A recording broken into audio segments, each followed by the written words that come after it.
I love hearing from all of the viewers. However, I particularly enjoy those of you who have been watching for a few years. Your questions are just so advanced and they really get me thinking. If you'd like to ask a question on Wild Earth, you need to register on our website. Once you've done that, head to the Live Safari page and submit your questions below the live feed.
This program features live coverage of an African safari and may include animal kills and carcasses. Viewer discretion is advised. The action has already started for this afternoon. These two impala rams are busy sizing each other up, and they've even had a bit of a fight. It's awesome to watch that. We're already seeing that behavior that we're expecting as the testosterone is coursing through their body. We're already off to a great start, everyone. We're going to sit here and watch them clash. But remember, it's your live safari through the African bush.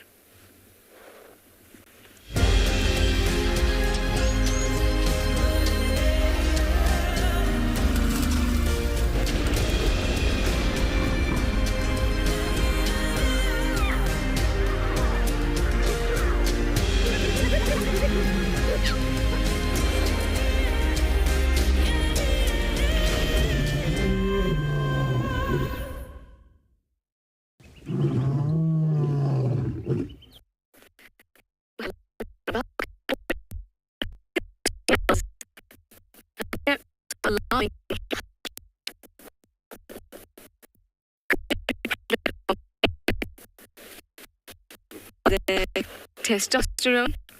The kudu are also now looking off behind us. This is one exciting start to the safari, don't you think? It's me, Trishala. I've got Johanna on camera with me. We're on Tswalu Game Reserve. We're on quarantine at the moment. We know that here you can get a lot of movement, even in the middle of the day. It is pretty warm. It's about 28 degrees Celsius, 83 degrees Fahrenheit. So it is pretty warm. I wouldn't expect any predators to be moving about just yet. But the most reliable alarm call is going to come from these kudu.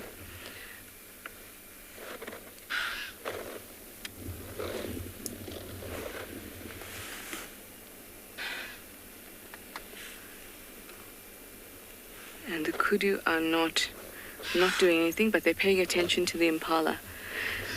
Now these males are unreliable because of their condition right now. They've been fighting.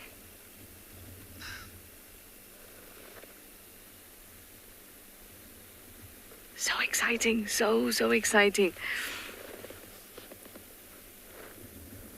And this is happening right now, everyone, right now, here in the Sabi Sands in South Africa. It is live, so give us your questions and your comments using that hashtag WildEarth or at FC in the YouTube chat stream. You can also go to our website, register, use our questions in the comments box. If you're under 18, you can use kids' questions at wildearth.tv. Look at the nose when he alarms. Look at the effort it takes.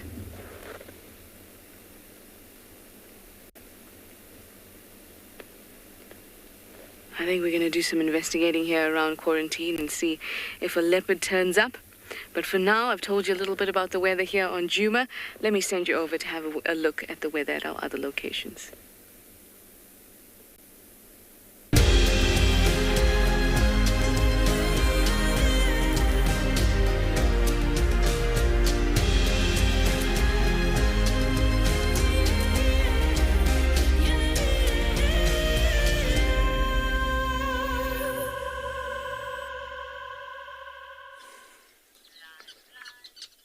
Just listen to that. Just such cool sounds. Beautiful starting the afternoon with these gorgeous communal nesting birds. Just so gorgeous. Good afternoon, everybody, and welcome to Tswalu Kalahari. We have come across this stunning sociable weaver's nest, and I want you actually to just listen. Just listen to what we've come across. I mean, this is just worth the sharing.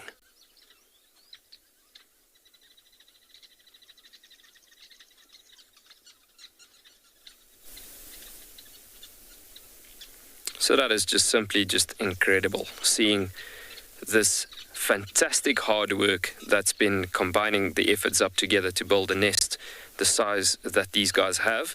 Obi has had these guys on the screen also the last couple of days ago yeah, just because they are so worth it, actually just paying attention to such hard work that they're combining in an effort together. And if you think about the Kalahari's ecosystem, hard works together, and so you are having a huge efforts like we've spoken about it over the last couple of days, talking about how success comes in numbers, basically.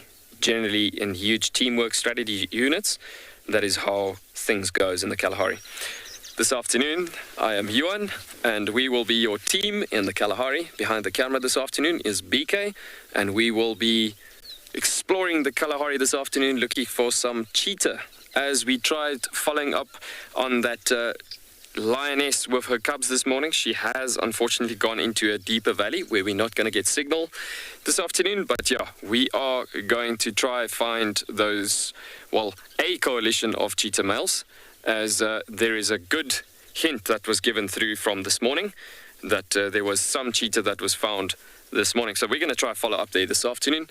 But just once again, look at this gorgeous sociable weavers structures just coming together, working in such a huge nest unity. So BK is going to zoom out for us. And just looking at the size of this nest, I mean, this is just humongous. This thing is covering the entire tree size that we're looking at, about a good 15 to 20 meters in the radius. And yeah, this entire nest is so big that it's actually hosting bird species like the spotted eagle owls, and also even small spotted genets and all sorts of things just nesting on top of these nests even. I mean, it doesn't just stop there, it just keeps on going, supplying life for so many other different animals in this ecosystem. So yeah, a very, very strong keystone species to this environment. Very important. Look at that beautiful scale-like formation just above the legs that we've got there as well. And just so stunning looking at the formations, the coloration, everything for a desert bird that lives in a large group of abundance, and just needing to look like the way they look like just to survive in this environment. A very brownish color, and obviously just from that matter to survive.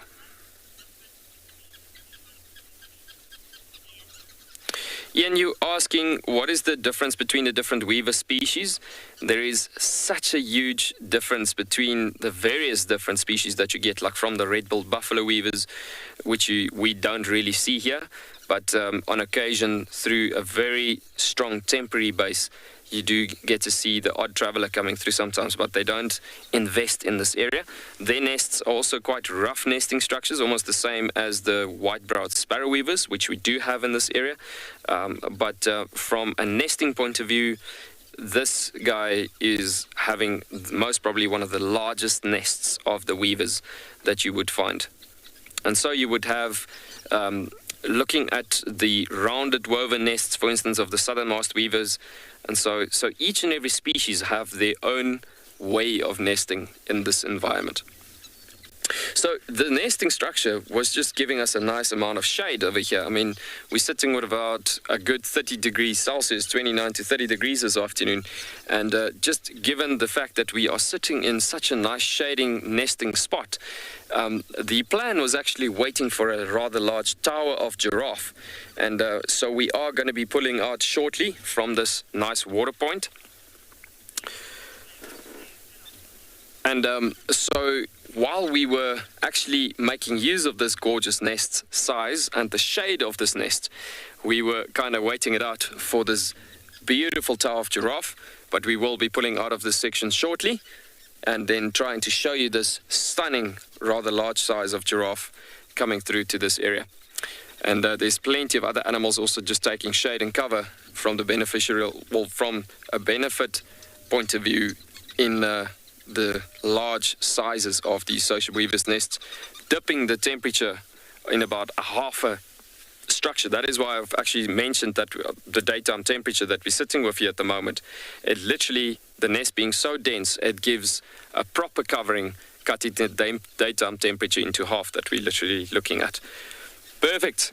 So we will come back to you later on, as we're going to try find these giraffes around the corner. And in the meanwhile, we're going to send you over to Steve to say hello.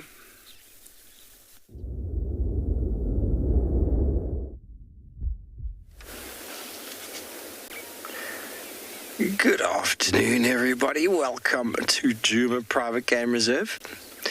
where Trisha's already said good afternoon, and while we are also looking for some shade, which we've done. Hello, everybody. Excuse my hat, it's a bit skew. My name is Steve, joined by Paul on camera, and as always, delighted to have you with us on this very relaxed Sunday afternoon. I hope you are feeling as relaxed as myself and Paul are, and as relaxed as this herd of impalas is.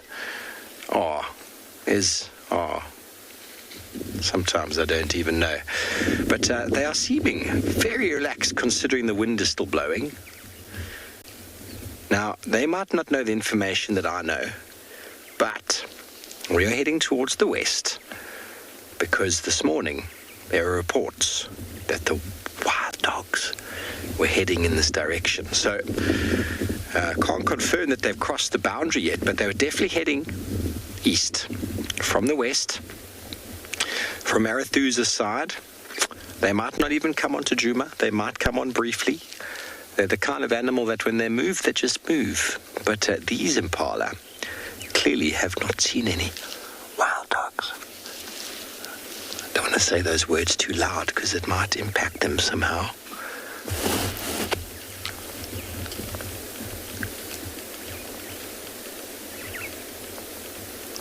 Definitely the segregation has started.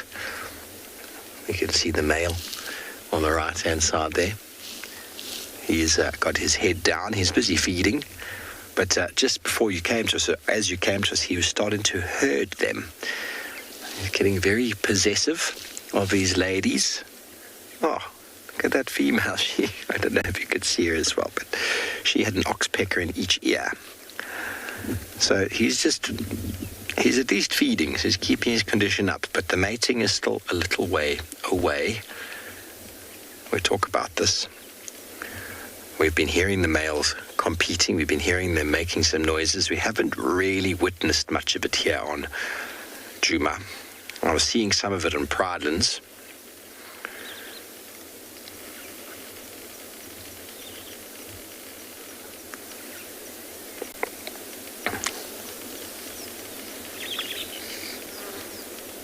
Quite a decent-sized herd of impala that's just here moving away from an area known as Impala Road, which leads us to Impala Plains, which is a fantastic place for us to try and track down a couple of dogs.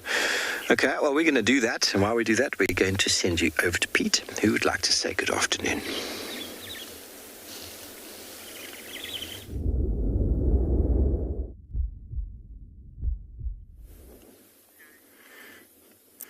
Good afternoon and welcome to And Beyond Phinda.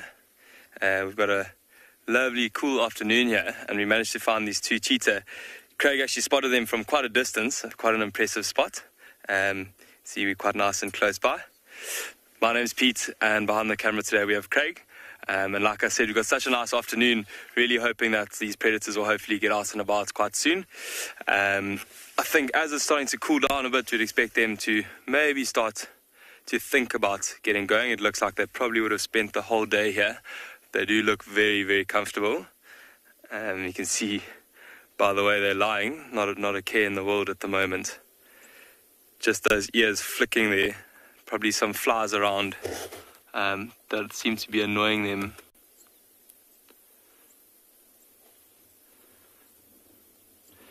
You can see the one on the left has chosen a lovely sandy spot. Oh, someone gave it a fright there. Chosen a lovely sandy spot. You can imagine with the sun, it was quite a hot day today, so the sun would have heated up that sand nicely, and as it's cooling down, it's quite a nice spot to be able to keep her warm, sorry.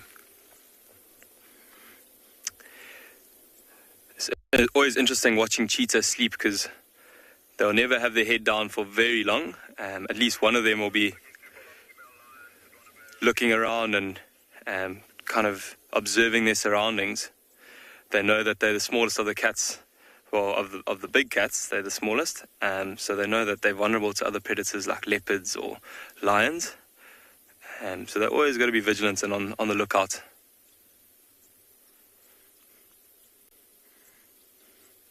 You can see the one puts his head down, briefly lifting it up again, and just looking around. But it's really fantastic to see these cheetah out and about again. You can see the one just slowly getting up, or sitting up straight. these cheetah. We've covered quite a lot on Wild Earth recently, over the last few months. We're going to sit here for a little while, and I'll tell you more about them later when you come back to us. But we're going to send you off to Mark so long.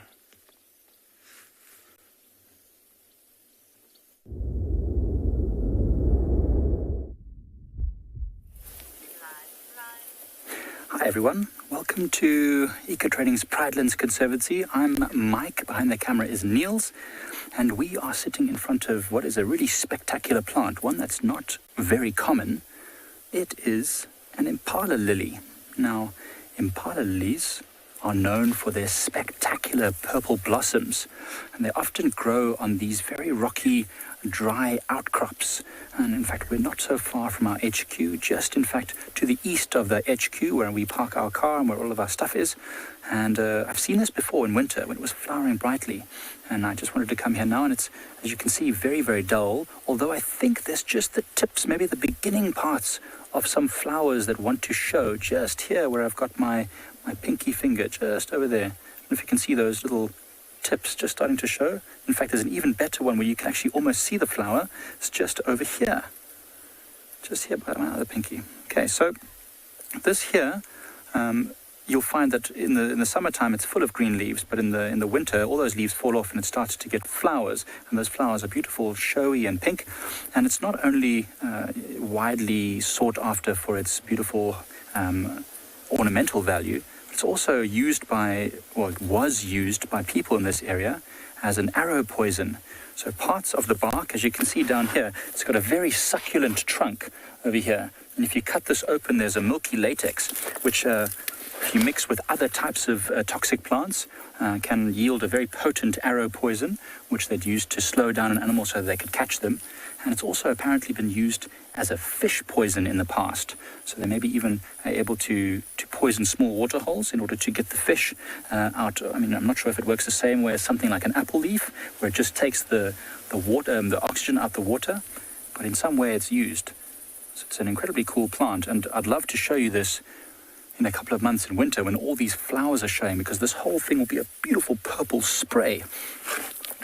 I love walking on these rocky outcrops on these areas on Pridelands, because they always yield very, very interesting little plants and other little, in their nooks and crannies, where they're sheltered from the environment, sheltered from the heat, sheltered from the sun.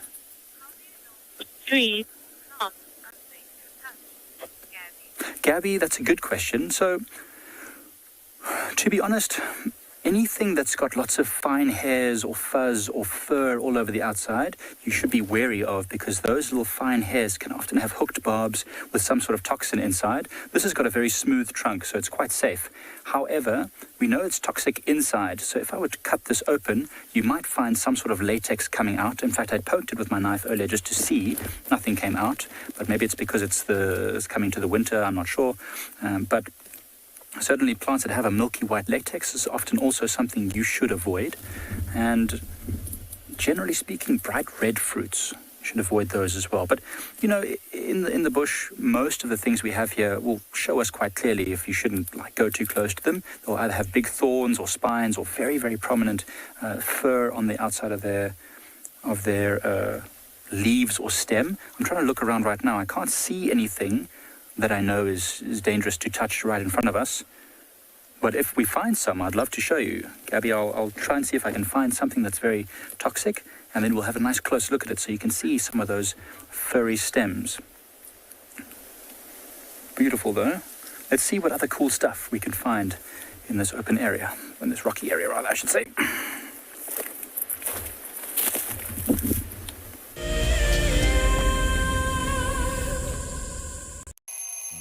Our lives are dictated by alarm clocks, traffic jams, constant multitasking, and countless distractions. The wilderness is where many of us feel the most human. On a bushwalk, we become part of the natural landscape. As you step off the vehicle, everything comes alive.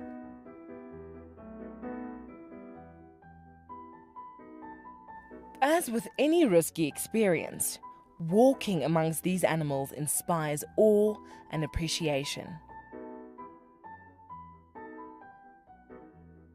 Now it's your turn to go on a bushwalk.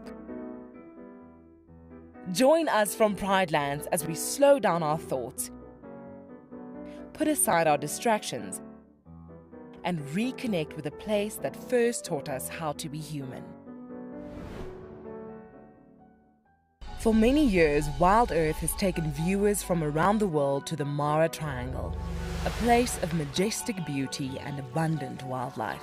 But it wasn't always like this. Before 2001, it was infested with poachers. Illegal harvesting and hunting was rife. Now the situation couldn't be more different. The hard work and dedication of the Mara Conservancy has revolutionized this magical land. But now, the loss of revenue from tourism has created a grave crisis. The Mara Conservancy needs help if they are to continue protecting the reserve and supporting the local communities whose livelihood depend on its survival.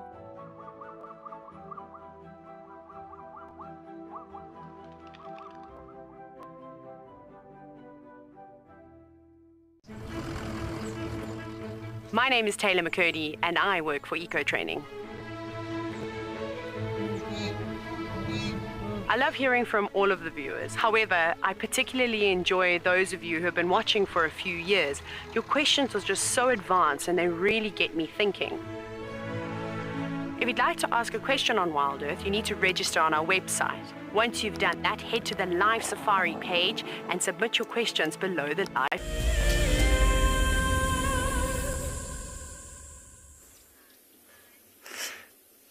Welcome back to And Beyond Phinda.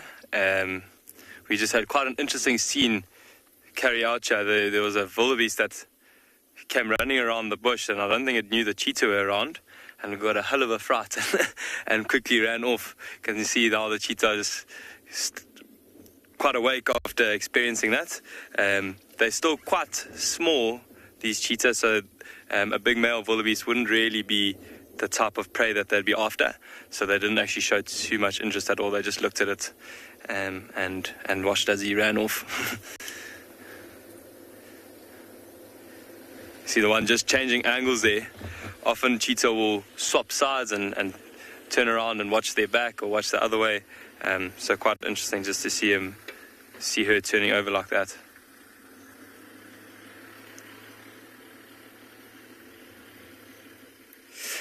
As I was mentioning earlier, these two cheetah, we've been focusing on the both of them, or on these cheetah, for quite a long time now.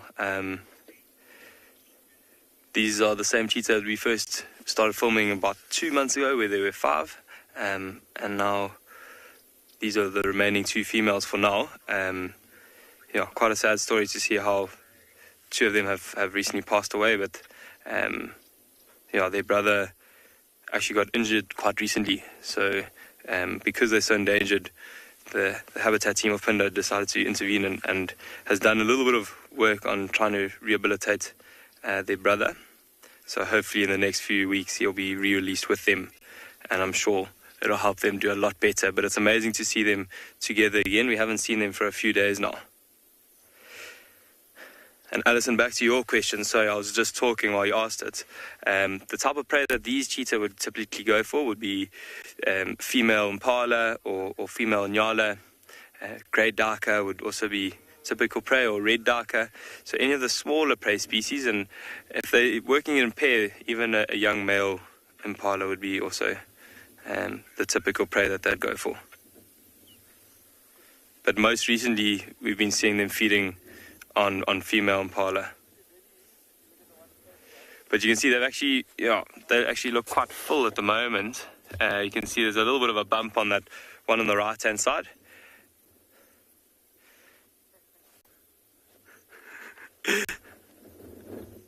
Just grooming herself a little bit.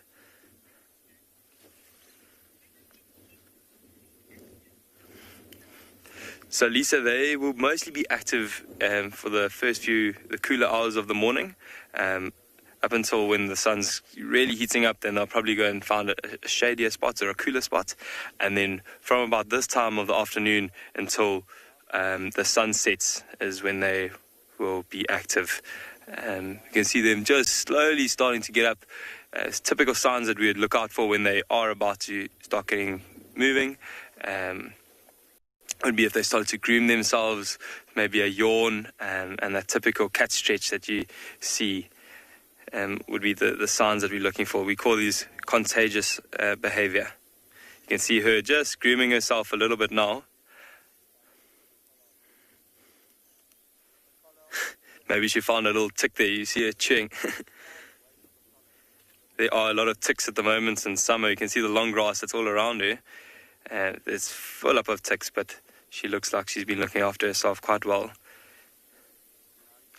Cheetah don't too often groom each other. They groom each other. They groom themselves more than each other.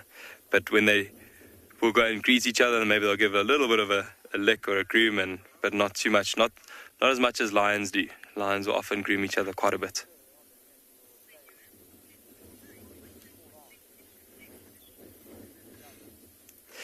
So we're going to sit here for a while. Hopefully they will start moving about, and we're going to send you off to Mark, who's apparently got something very interesting to show you.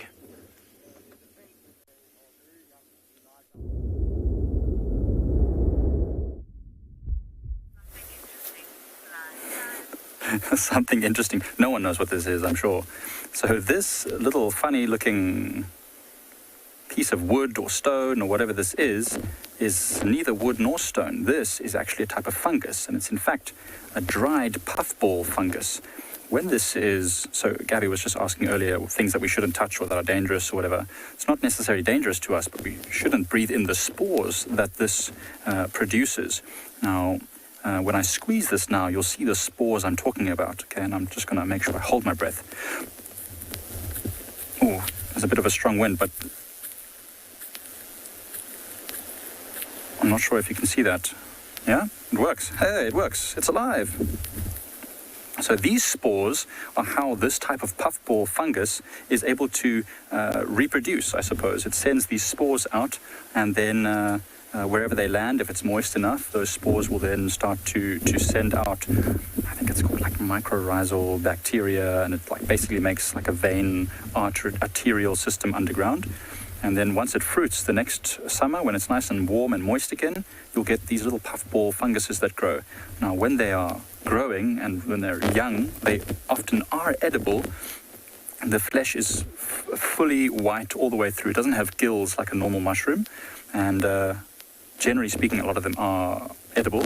However, as with all fungus, all mushrooms, unless you're an expert and you're 100% certain you know what it is, do not try to ingest any mushrooms in the bush, because the difference can be as simple as the color of the spores or the color of the gills or the shape of the skirt, let's say, for example, which are all very technical terms for different types of mushroom parts. So yeah, don't try and ever eat mushrooms in the bush. But these ones are pretty cool. You often see them. Sometimes you're walking along and you step on something and you just see this big spurt of usually brown spores. And that's from the puffball fungus. So what I'm going to do is I'm just going to leave this one back on the ground so that the spores can be stepped on and spread by whatever animals come this way. And hopefully next time we walk in this area next summer, we'll have a lot of puffball funguses growing in this area. There's all sorts of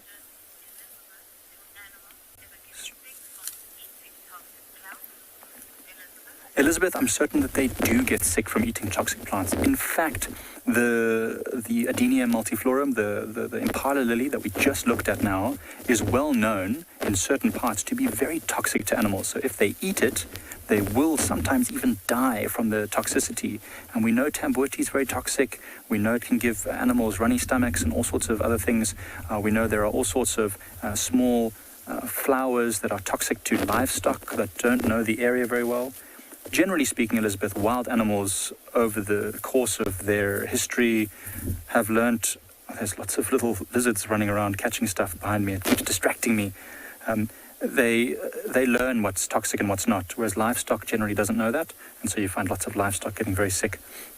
I almost wonder, there's a lizard that's just caught a really cool big like a fly or something just behind you. I don't know if you'll be able to see it there.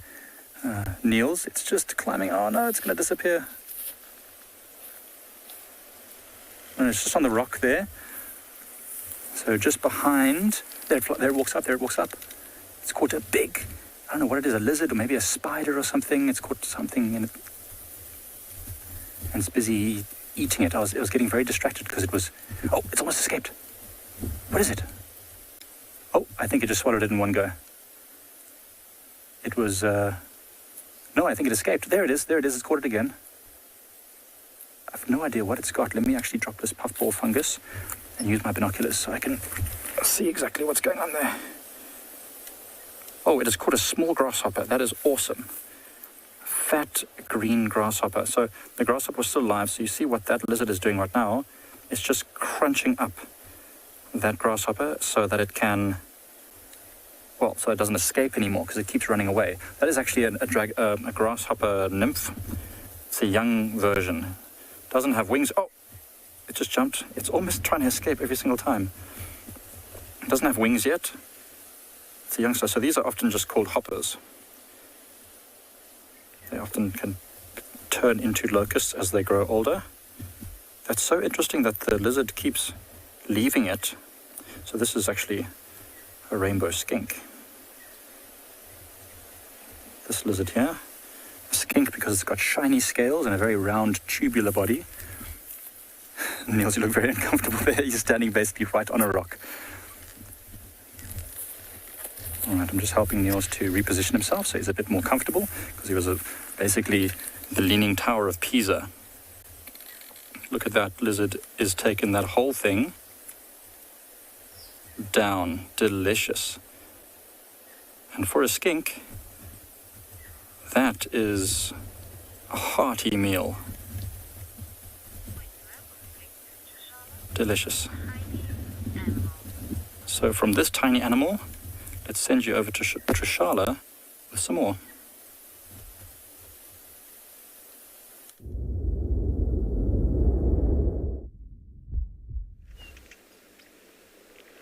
I love this tiny animal. One of my favorite tiny animals around here. It's the dwarf mongoose. Giving us the stare, as always. Now, there's quite a few of them around on the mound nearby, on the road, but you know how they're scattered about? But they're all sizing us up.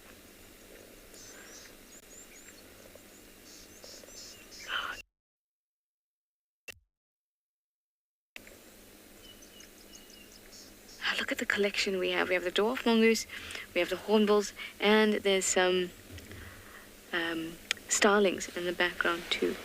Got a dove there too. That's nice. Cape turtle dove. Everyone's hanging out together. Some of our most common birds all together, and the dwarf mongoose.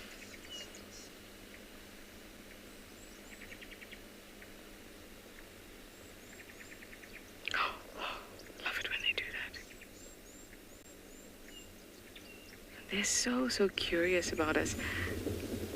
Here comes a friend.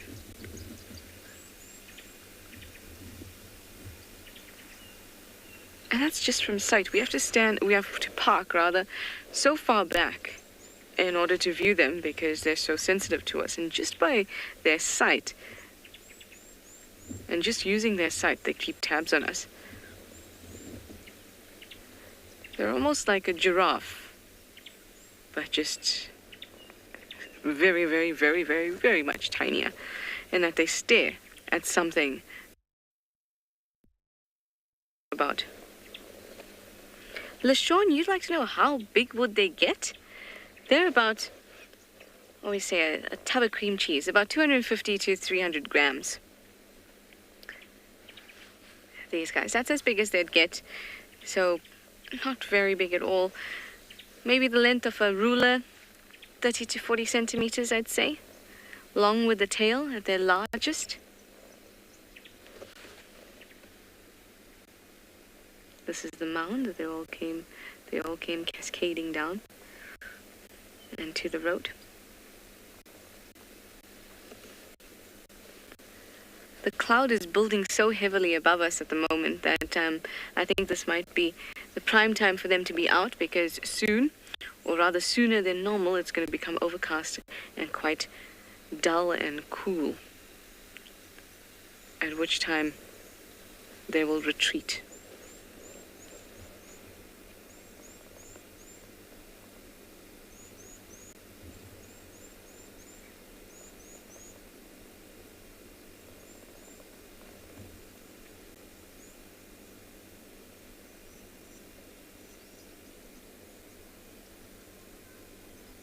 Look at that one. I've been seeing some nice variation in color with this particular group. Hi, Billy. You'd like to know what's the difference between a mongoose and a meerkat? Well, they are very closely related. They're in the same family, but they're not. They're completely different species. So their coloration is different, their behaviors are different. Mongoose have an anal gland that they use as well. Off it goes. They mark territory differently, but they are very closely related. Meerkats tend to socialize better, or to be integrated better. You'll find that at zoos and things like that, meerkats are often kept because they're easier to handle than mongoose. They're also, a lot of people have them as pets and things like that, which is obviously not something you want to do. They're wild animals, they should be in the wild, but people do have them as pets. And as you've seen at Tswalu, they can become habituated. Not easily, because it does take a lot of work to habituate the meerkats, and the people who are at Tswalu have been spending many years with the meerkats have put a lot of work into habituating them. But in terms of, in comparison to dwarf mongoose, they're easier to habituate than dwarf mongoose, although dwarf mongoose can be habituated too. But both of them are in a family called Herpestidae, but they're different genuses.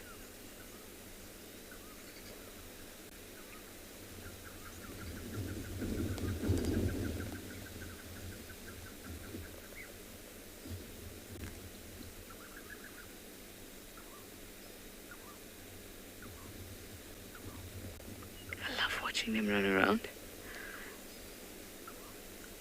With them, it's either your luck or not whether you're going to get a really nice close sighting with them, because, like I said, we are very far from them at the moment. And if we had to move, they will be gone very quickly. Well, I think we might have to, though, because they're now moving off the road.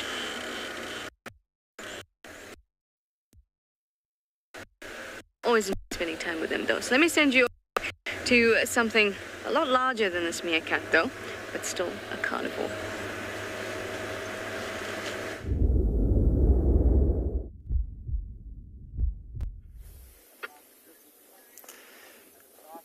Welcome back, everyone. We're still lying here. They gave us a little bit of false hope earlier, showing one or two signs of maybe getting moving, but they seem to have found a little bit more of a comfortable spot there. You can see the one on the left resting very nice and comfortably on her sister's rump. You see eyes closed, not a care in the world. It looks really very comfortable, actually. They've chosen quite a nice spot. You can see the wind's blowing from the left, and there's quite a bit of wind this afternoon, so they've chosen a nice spot just behind the thicket to block them from the wind.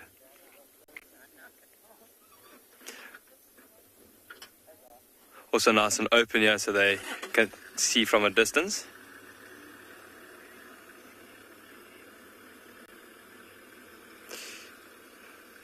KG, that's a very, very good question. And I'm not 100% sure. I haven't seen them interact with siblings before. So I don't know 100% sure if they do recognize them. They may recognize them, but I know that with leopards, we've been seeing quite a lot lately where a mother and daughter have actually had a lot of conflict. So they don't really accept each other into each other's territories. But we also know that female cheetahs aren't very territorial. They have large home ranges, so if they had to bump into one another, they probably wouldn't fight. They would just maybe interact a little bit, sniff each other, and go their separate ways. Yeah. It would be quite interesting to see once these siblings split up, because these two sisters will eventually, in probably a year and a half's time, split up and go their separate ways and become completely independent until they have their own cubs. So it'll be interesting to see if they did bump into one another again once they'd split up, what the interaction would be like.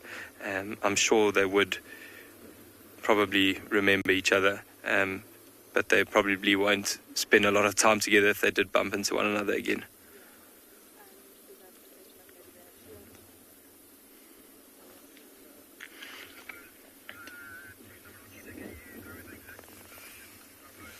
Can you?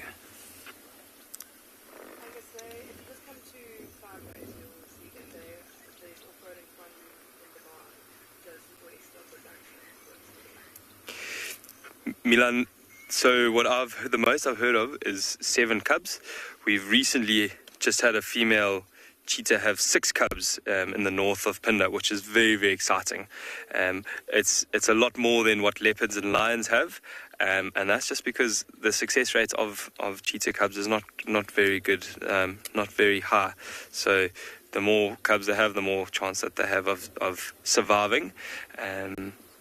We know cheetah cubs spend a lot of time in this long grass, similar to this, maybe a lot longer, actually. And so the mom has to leave them quite often to go out and hunt. So, yeah, they got to keep an eye out for one another as well. So that's why they have so many cubs. But it's quite amazing. You can see these two are still very young. They're only about 1 year now. So you can see, if you look behind their head, they've got that long fur behind their neck and still quite a fluffy face. So that's just a sign of the youth. When cheetah cubs are born, they've got really long hair that runs all the way from the top of their head down towards their tail. And yeah, you can see that they haven't lost that baby fluff just yet.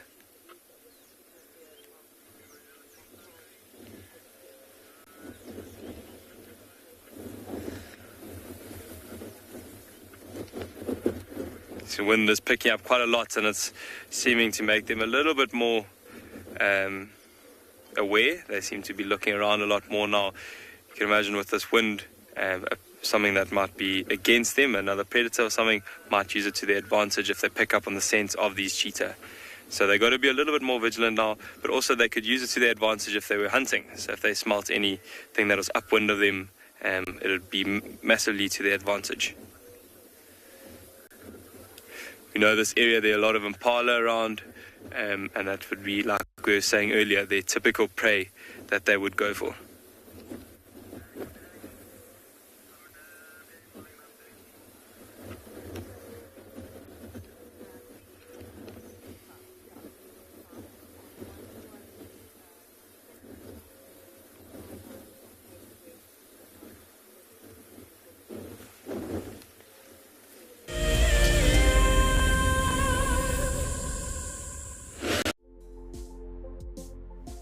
On the 27th of April, Wild Earth will be turning 14 years old, and we wouldn't be here if it wasn't for all of you.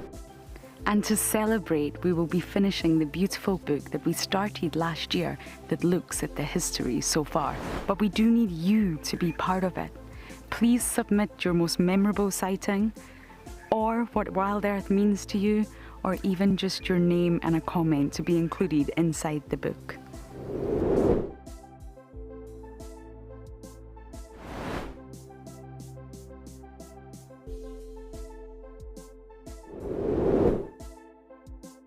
Head over to the website to add your name and reserve your copy. We are offering a 20% discount on all books bought before the end of March. And a big thank you to all of you who have contributed to the book so far. Staying one step ahead is the key to survival out in the African wild. And now you can stay in front of the pack with a Wild Earth weekly newsletter. Sign up to be a Wild Earth explorer and you will get exclusive behind-the-scenes stories about your favorite guides and camera operators. Information about our upcoming plans and projects will be delivered to your inbox every week before anyone else. And you can hone your guiding skills by taking part in our Identify Me nature quizzes. Wild Earth Explorers, it's in your nature. My name is Lauren and I'm currently working in Djuma Private Game Reserve here in South Africa. I love answering your questions during the live safaris. It's my favorite part. It feels like you're on the vehicle with me and I'm able to teach you exactly what you want to know. If you want to ask a question on Wild Earth, then you need to register on our website. Once registered, you must go to the live safari page and ask your question below the live feed. Our bodies are made up of about 60% water, which means that in a very short space of time, you can dehydrate completely. A relatively efficient way of collecting water early in the morning is to take an absorbent material like a sock and to walk through the grass, absorbing the condensed dewdrops on the grass. Once the material is saturated, you can then squeeze it out into a container or you can suck it out directly into your mouth.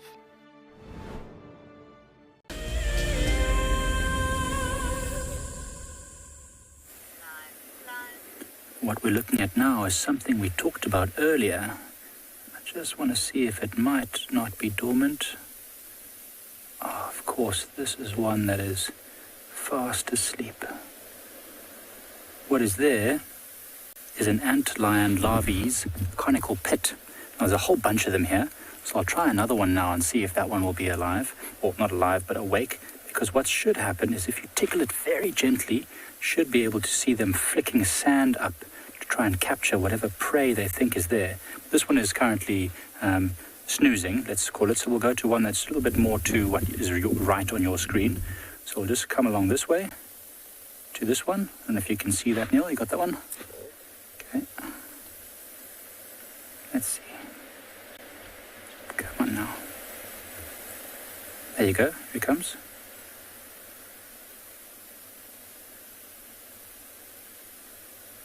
Goodness, there, look. Can you see that sand splashing? That is the antlion larvae trying to throw sand on what it thinks is probably an ant, and then by throwing sand on the ant should fall down into the pit, and the ant larvae would grab it in its giant pincers, or tiny to us, but giant to an ant. So the reason why I'm showing you this is because we talked about it earlier. We talked about the larvae of different creatures and how long they can remain as a larvae. And we said the dung beetle probably doesn't remain a larvae that long, maybe just a couple of months at the most. But an antlion has a larvae that can last sometimes years and years and years, because they don't get a lot of food. They have to wait patiently in that little pit for an ant or some other creature to cross that path, fall in there, and then they eat it. So sometimes I've heard some lasting more than 7 years as a larvae.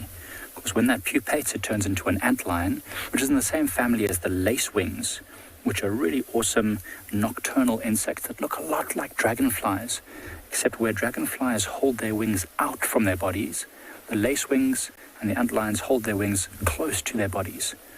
And they're quite large and predatory as well. Now, there's another predatory insect which is just in front of us. It's called a lady beetle, which many of you watching at home, especially if you're from Europe, will know them very well. It's just sitting on this little piece of grass right over here. So I'm going to move it slightly so that maybe you can see it a little bit easier there, Niels. Just going to move it down. Doesn't really make much difference. There you go. The wind is blowing quite a lot. My hand is really shaky. But that creature over there is a lady beetle.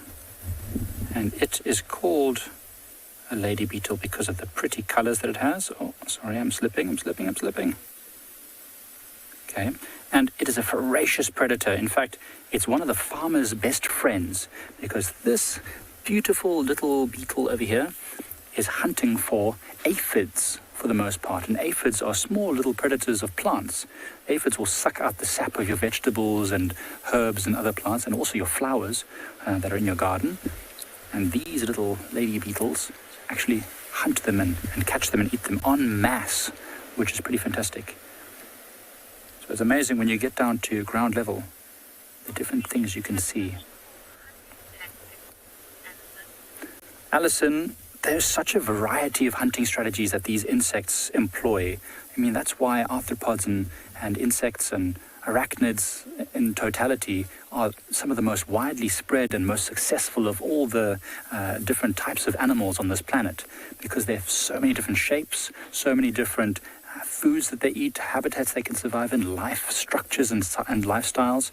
Some are solitary, some are living in huge colonies like termites, and it just makes them incredibly successful. And the exoskeleton that they have covering the outside of their body just makes them, almost impervious to everything. So it's a really fantastic thing. There's even another little insect here which just caught something a little earlier. There was something crawling on my leg and it caught it. So I'm just going to show you there, Niels. It's just over here. Oh no, it flew off. Anyway, it's always the case. Whenever you want to point at something, it flies off. But it just goes to show that there's a multitude of things around us. In the meantime, whilst we search for more of these little critters, we'll send you over to Tswalu.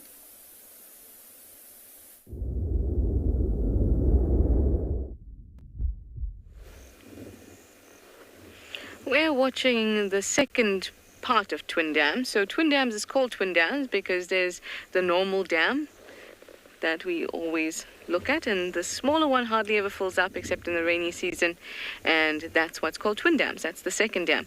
And here we have some knob-billed ducks, but they actually look quite young. You can see that quite distinct eye stripe.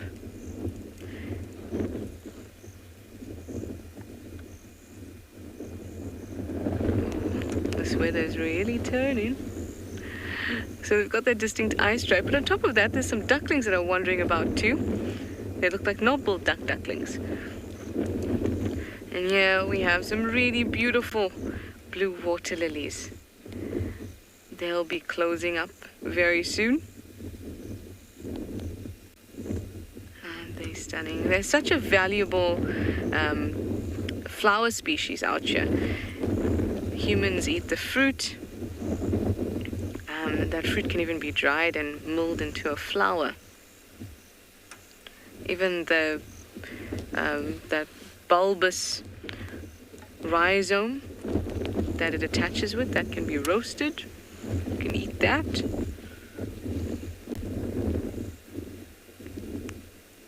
You can even use the roots to dye things with. The lily pads apparently are good for sunburn and lotion or moisturizing. So a great plant.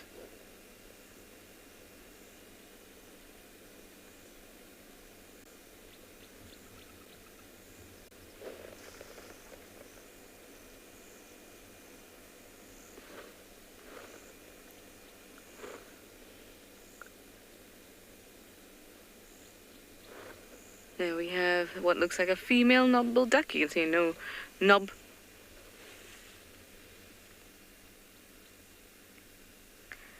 I am going to grab that name of the viewer again.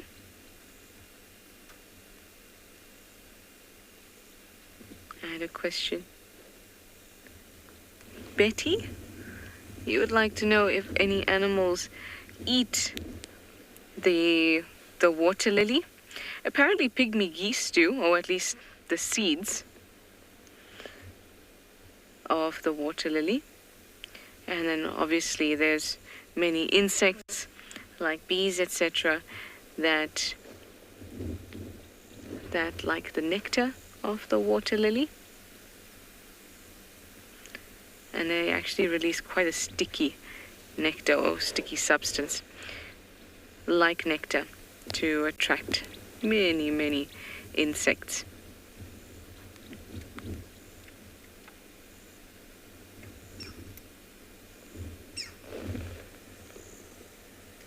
green-backed heron just calling overhead and flying to the other part of the dam.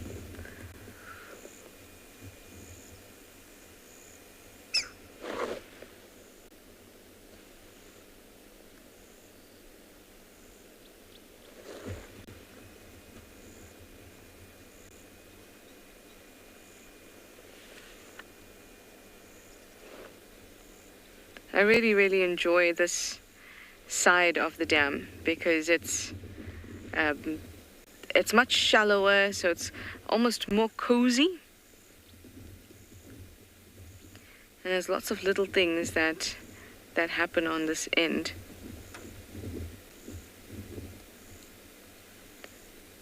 Pat, you'd like to know where?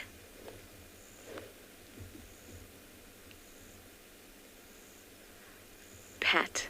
Hello, Pat. You'd like to know where will the knob-billed ducks nest their eggs? Well, they actually, it's quite a thing. So they'll nest in a tree cavity that is hollowed out by anything, but insects, etc. But the females kind of fight quite fiercely for those spaces. Oh, look at that stretch.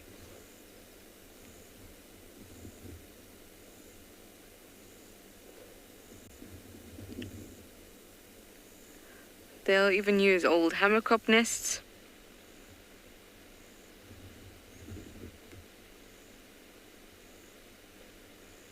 But tree cavities are best.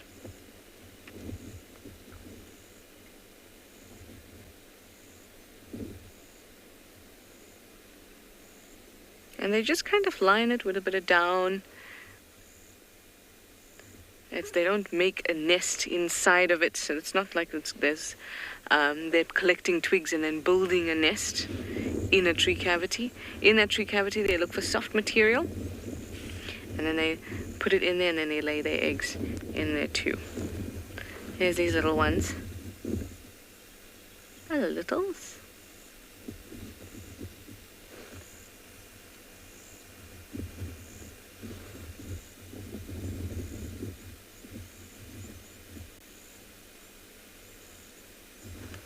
So sweet.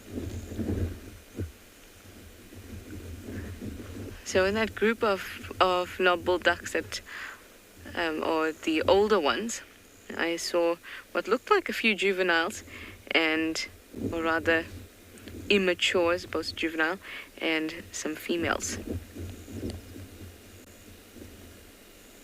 So these ducklings might actually be white-faced whistling ducklings, because I see a white-faced whistling duck down there too.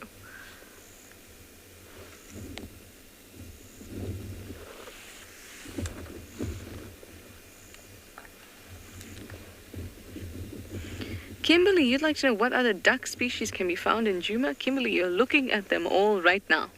White-faced whistling duck and a knob-billed duck. The other duck-like species is, of course, the Egyptian goose. Look, it just made an appearance to say, yes, I am also a species you can find here in Djuma.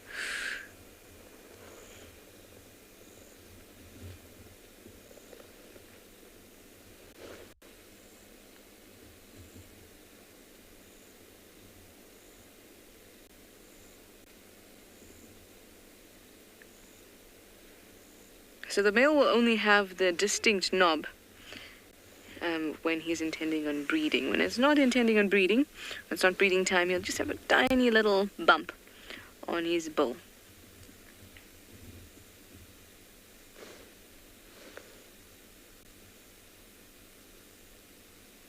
There's a number of immature ducks in there.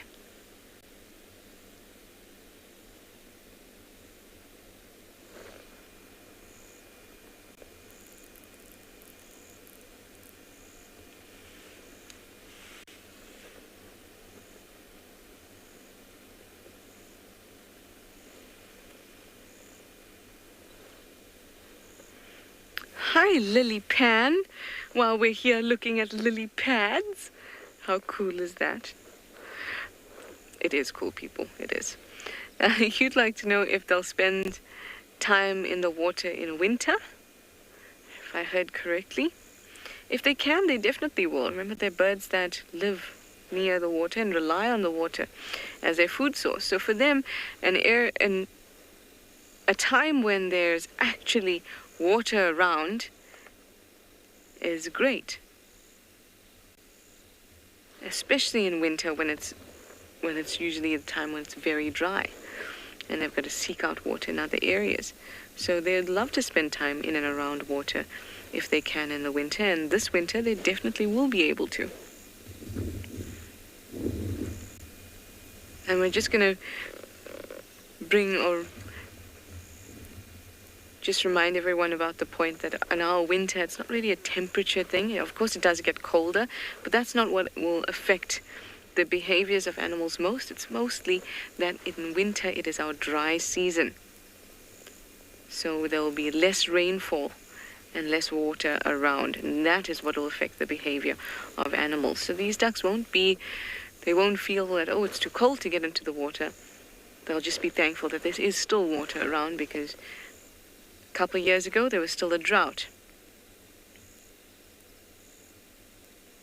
Now if you look at this individual, this looks like a female knobble duck. There's no little bump on her bill, and you can also tell that she's not a juvenile or not immature, because there isn't that distinct eye stripe that the younger individuals have.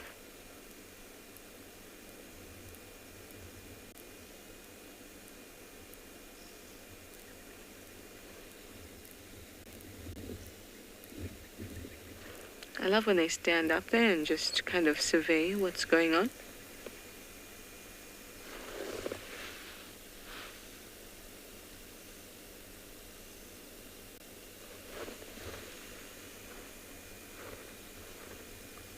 Our ducklings are just at the edge here as well. It was really cool to see all the ducks we get in one go. White-faced whistling duck and a knobbled duck. There's even Egyptian geese on the other side. Well, now let me send you over to Steve for a bit of an update. We're going to move on from here and see what else we can find.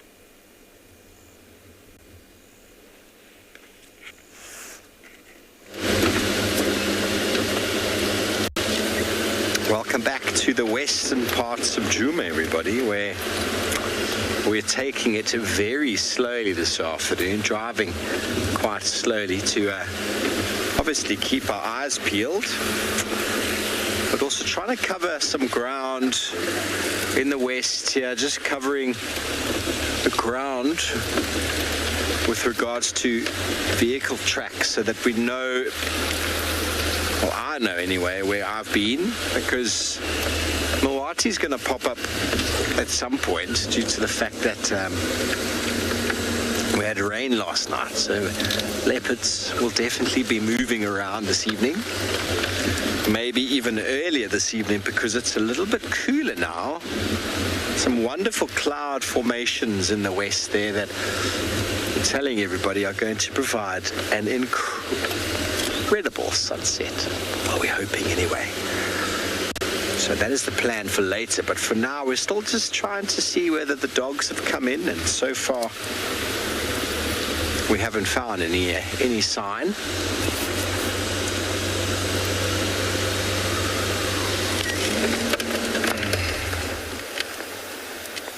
Watch out, he's going to charge.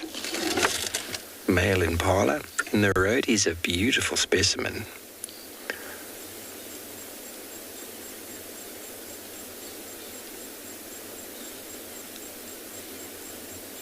The lyrate shape of the horns, when they're sort of parallel like that at the top, is a very good indication of the maturity. They start off pointed inwards, and as he gets older and older, they get more and more sort of wider apart until eventually, beautiful specimen like that.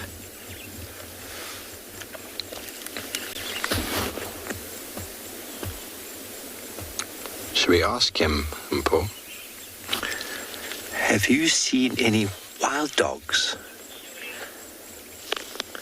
Shiraz, you want to know which antelope species has got the longest horns? Probably the sable antelope from an inch by inch perspective. I'm going to guess at sable. Waterbuck are pretty long. A road antelope and a gemsbok are also quite long. So, oh, he looks a bit injured. He looks like he's got a sore bottom or a sore back leg. Impalas certainly don't have the biggest horns. Eland horns are decent in length, but they get shorter through competition.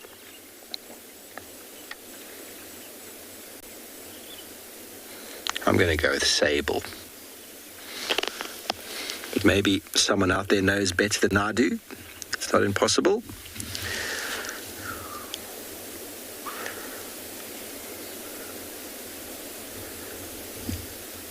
He hasn't answered me. Have you seen any wild dogs? No. No, he hasn't seen any.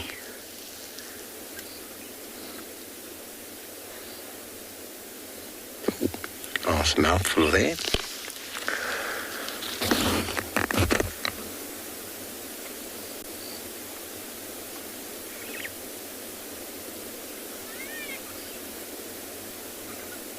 So you can see how much time he's spending watching us. His head up. He's on his own, it seems. The more time he spends looking around, the less time he spends eating. And that means he loses condition. So as the rutting season gets stronger and more driven from a testosterone point of view, pheromone point of view, dominant males that secure these little territories eat less and less. You're going to take mouthfuls and then head up. Mouthfuls and then head up.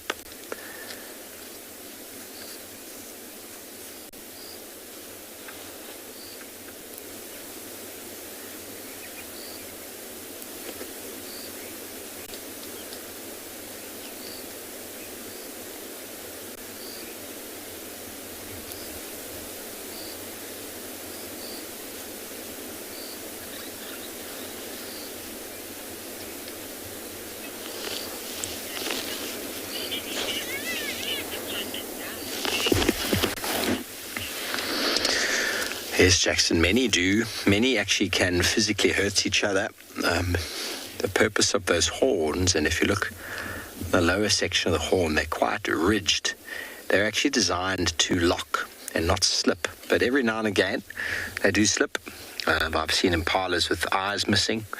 What often happens, though, when they lose, is the male who's lost turns to run, and his counterpart, the one who's won, will chase him. And I've actually seen a number of times where impalas have suffered lunges or lacerations or jabs to the ribs or stomach area, sometimes getting into the lungs, into the stomach. As it runs away, it gets one of those horns right through the side of the body.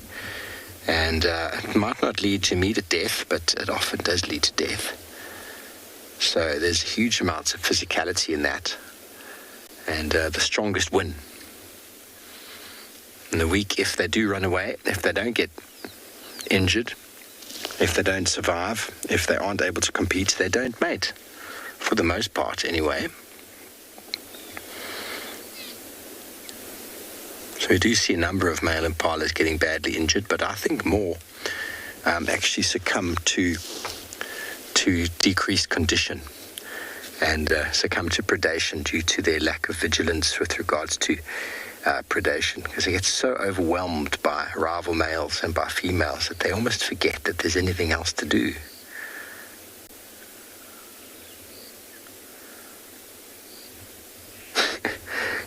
He quickly snaps his head up.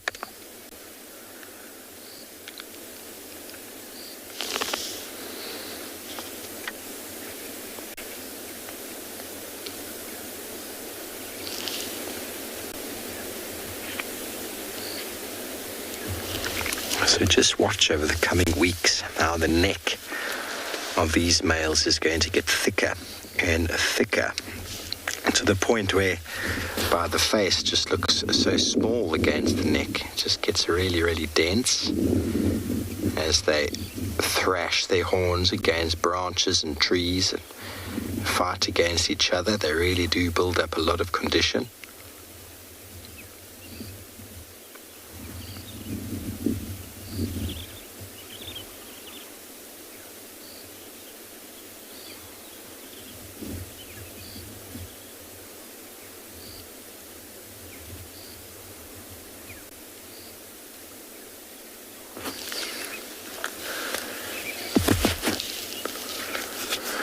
Well, Gerald, that's exactly the problem, is because he's on his own, he's more likely to get caught by predators. So the more eyes and ears, and we talk about this often, the more eyes and ears there are, the more chance you've got of detecting predators. The lower the number, the less chance you have of detecting predators. So the statistics are in your favor. The larger that the herd gets, on your own, life becomes challenging. Life becomes very challenging. There are lots of studies with birds. Exactly how many birds does it take before they start detecting birds of prey, and from how far away? And generally, individual birds on their own get smashed by birds of prey. And so is the same with impalas. These males become so dominant and so overwhelmed in their territorial defense that they often succumb to predation due to the fact that they're on their own. And when they do have their head down, there's no one else to look out for them. But that's what happens. It's part and parcel of what goes on out here. Those who do survive it to the breeding season, the strongest and the most vigilant and the fittest, pass their genetics on. But many of these males who have claimed a territory, who do maybe get a little bit early off the starting line, many of them don't make it through to next year, or should I say to after the rut.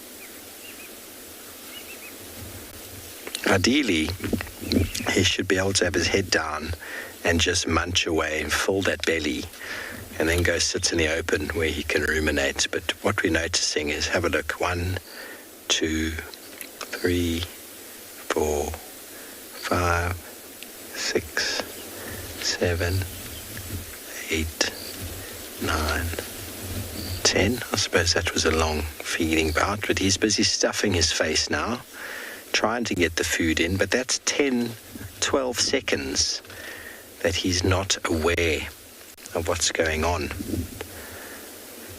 And a leopard has got a charging speed of 23, 24 meters a second. So pretty much where we were before when we started with him.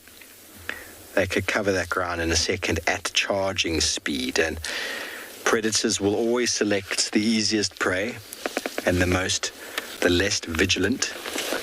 And if they do encounter individual animals like this, they learn patience, and they learn to watch and to wait for him to put his head down, stalk a bit closer, wait for him to put his head down, and then they can lash out at a very incredible speed over a short distance. But hopefully this fellow makes it through. Now we're going to move on and see if we can find you some wild dogs.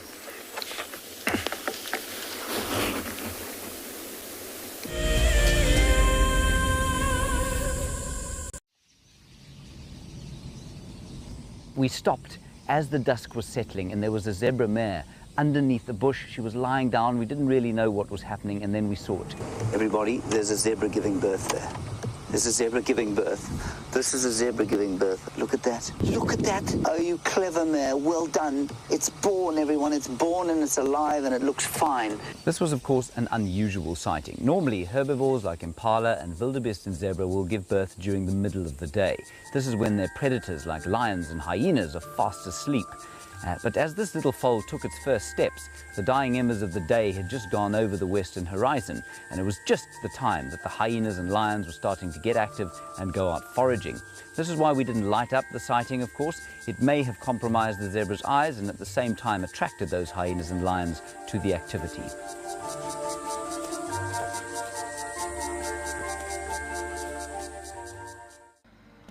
Wild Earth explorer Jenny recently joined Tristan as he broadcast live from Djuma.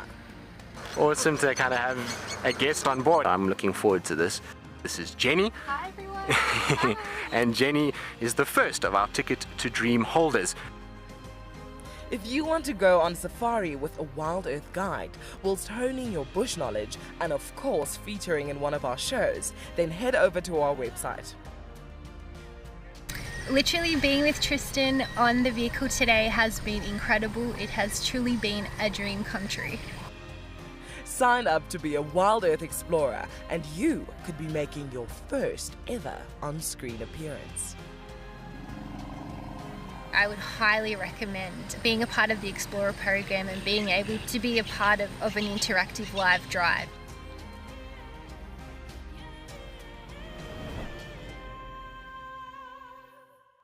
It's a huge privilege to be in these incredible places with these amazing animals. I love filming lions. When they do get up and do something, it's always spectacular. When they are playing, are incredibly fun to watch, especially sub-adults and cubs. I love being in the bush and working in these incredible places with these amazing animals. We want to bring it to you so that you can almost feel like you're right there and be able to experience it and enjoy it the way we are.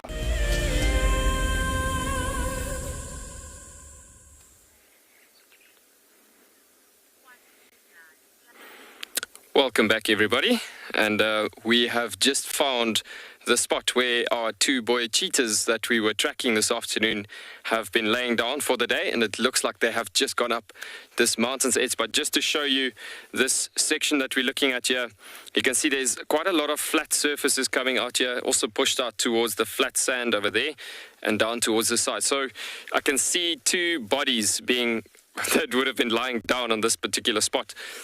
There's quite a bit of fur that's been like placing the marks onto the sand over there, as we can see. And then you can see the other one has gone, there's another flattened spot where my footprint is over there on that side. One has stood up and laid down again. And then you can see where they finally have moved. As you can see the track over here. And then a lovely track, very fresh. Nicely displayed, as you can see, this track of this cheetah that's been getting up and going from this position. And so if you look at the mountain over here on this side, you'll see this mountain is exactly where they've inclined and they've basically gone completely over the mountain. Yeah, could have used it as a good vantage point, again, scouting over the area. They might have popped out further south along the edge of this mountain, and basically, as you can see, the edge of this mountain, they could have come down from a scouting position out in that areas and then gone further back into the savannah, obviously just scouting, looking for prey from that elevated position. The other option is they could have gone over the mountain back to the other entrances of the back entrances of the valley, of the territories and so on. But in the same time, while we found this spot where they were at, there's a very interesting structure happening here. If you look at this grasses, I'm going to try clear this a bit just to explain what's happening here. I don't know if you can see this hole over here. Clearing, let's go clear this one's out here on this side. But if you look at these grasses, you'll see there's quite a deep hole underneath here. And if I stick my hand down here, you'll actually see how deep I can reach, quite deep down. And this is just a typical foraging hole for where aardvark's been digging and so on. So if you look at this, where it's been shaped and so, you can see a footprint of an aardvark placing its foot on the edge of the burrow here, and then the other back foot over there, and then the way they would dig and actually feed and so on would be that they would, with their front arms, with very strong fingers and claws in front, they will dig out the sand, throw it into between the back legs, and then the tail. There's a very lovely imprint of the tail here. And you can see in a savanna environment like this, the sand is quite soft. So what has happened here is the tail imprint being over there on that side. And you can see it's been around this little drawing, if I can put the drawing of the thick muscular tail, and another imprint of the tail that's been coming out there. So bottom line, what I'm trying to say is this sand was tossed out and behind through the back legs, and the tail has been used as like a wiper to throw the sand out. As you can see, the sand has been pushed out quite far back to the back entrance, well, to the back ends of this digging that he's made here, looking obviously for ants and termites and so while he's digging, he can't really have the sand collapsing, falling back into the hole again. So it truly comes back to he needs to clear the sand quite nicely, so he reaches the best openings down here. With what I can see, a lot of openings of termites and ants, all in this case mostly in this surface is the cocktail ants that could have been around here. And so you could see he was actually looking for that ants in this spot. But strong muscular tail, just coming back to this imprint over here. Strong muscular tail, very broad at the base. Obviously to sweep, you can imagine how heavy the sand could be if you think about it, how he needs to sweep it out. And like, you should see this digging event. It's actually pretty crazy. Like, they toss the sand all over the air, and sometimes that's how we find them in the winter time, because you see this cloud of dust lifting and you see the sand being thrown over the grass levels and the tops of the grasses and so on. But yeah, very interesting. While we're tracking this cheetah, I said to BK, yo, this is actually pretty cool, seeing this imprints on the tails and how this aardvark was actually foraging in this spot. But yeah, quite a small bodybuilder for a guy, almost, I want to say.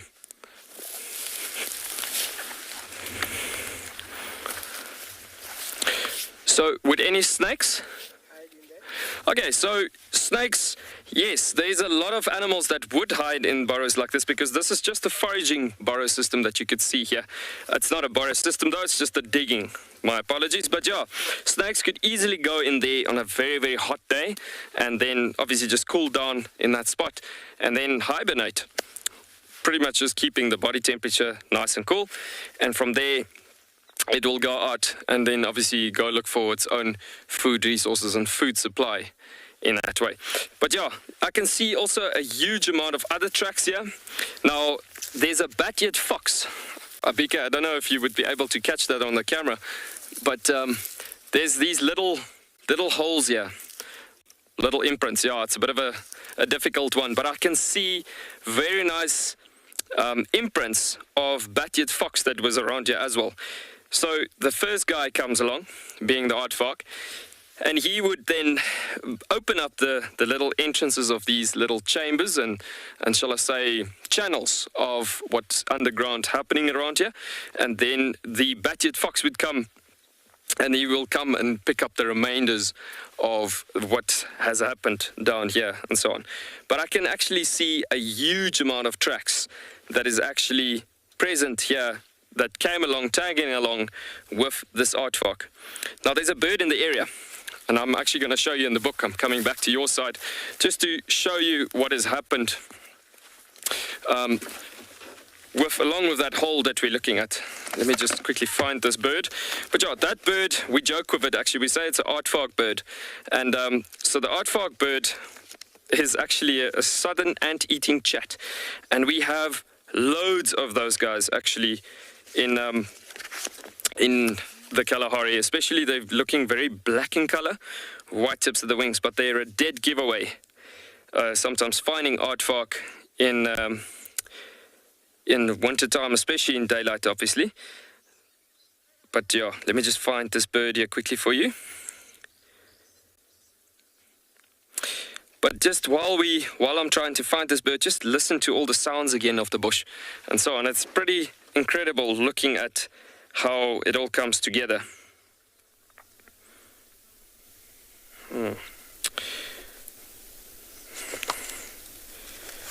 Okay, so when you look at an environment like this, it's actually very, very interesting seeing how much role plays are happening in a spot like that. And it's not just aardvark that does majority of the feeding on insects actually, but a lot of animals are also depending on aardvark and so. So here we go, ant-eating chat, our aardvark bird. So if you look at the white tips of the wings there as well, and so on, that is typically in flight. And then you got on the male, you got a beautiful little white tip of the wing coming through there. And this is the female obviously coming through, very, very black in color. But yeah, seeing that is our aardvark bird. So what they do is, as the aardvark, coming back to our hole over there, as the aardvark has been opening up the earth's surfaces and so on, it will then also, again, like the bat-eared fox, leave a lot of remaining activity of termites and ants in that spot like that. And so it comes down to that situation that the aardvark birds, being 5 or 6 or 7 of them, actually dropping down into that burrow and also collecting all of these, shall I call it, the earth openings. And so lovely, beautiful, sociable weavers coming into land. Stunning amount of them coming in as we started this afternoon with that stunning nest that we have received some shade earlier on, and that was obviously the birds that we have had with that big nest that makes the big nest. But you can imagine, look at that big flock of them coming through, just so stunning, seeing the amount of them actually coming through. Beautiful. And so yeah, I mean, it's incredible thinking about coming back to our aardvark bird. And so often when you drive in savanna environments, then it will get to a point where you could easily then see these birds popping up and down from the grass. And it's just because out of excitement, they are actually popping out of in and out from the grass, alerting for each other, saying, hey guys, there is actually an aardvark here that's opening up the earth surfaces for us, and for us, giving us quite a lot of termites and ants to feed on. Gwen, could you, FC, could you just repeat that?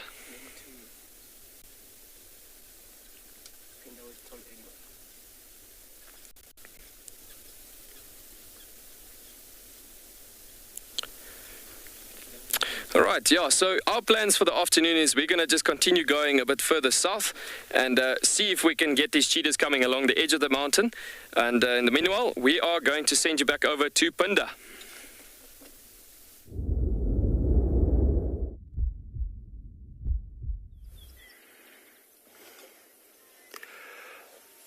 Welcome back to Pinda. We found a different spotty animal, or patchy animal. We've got a beautiful big male giraffe. You see, he's really, really tall, and he's just been walking a little bit towards us and staring at us for a little while. But he hasn't been feeding too much. He's just been sitting here, or standing here rather, and chewing on his cud. They are ruminants, so they will bring up their food and chew it over and over, and you see his cheeks are full at the moment. I don't know, just maybe if he carries on going, I was going to follow him, but watch how he carries on chewing there. He got very, very full cheeks, and he'll chew that food. I'm going to carry on following him a little bit, and he'll carry on chewing that food, and then he'll swallow it down and bring up another little ball of food, and you'll see his cheeks will fill up again completely. There we go. Some really nice lights on him at the moment. Really, really beautiful. This is what we call the golden hour now for photography.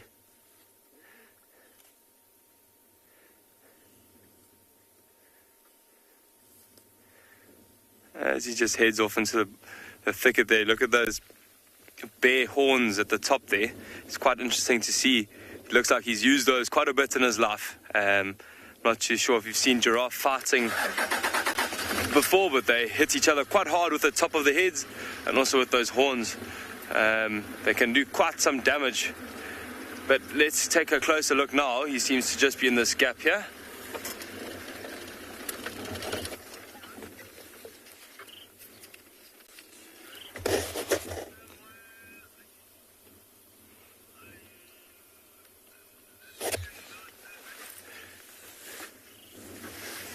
Yeah, quite interesting to see. Those horns look like they're at different levels.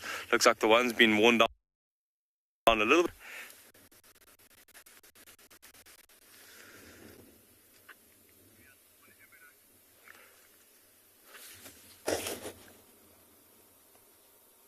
Almost got calluses on the top of that one. I don't know. Hey, my phone's dropped.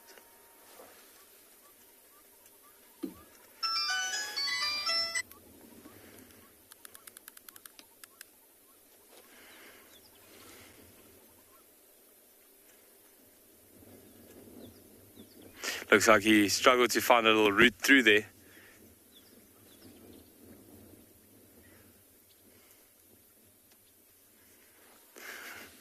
These giraffes seem to be avoiding us now. Luckily, we've got one more behind us that we're going to go and try and see if we can get a shot of.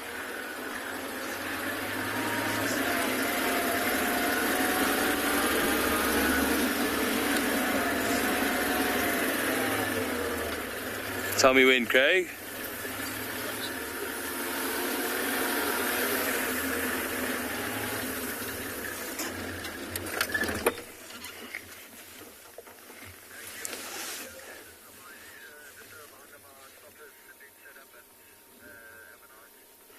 There you go, you see this last bull now just following behind them. It's quite interesting to see 4 bulls all together.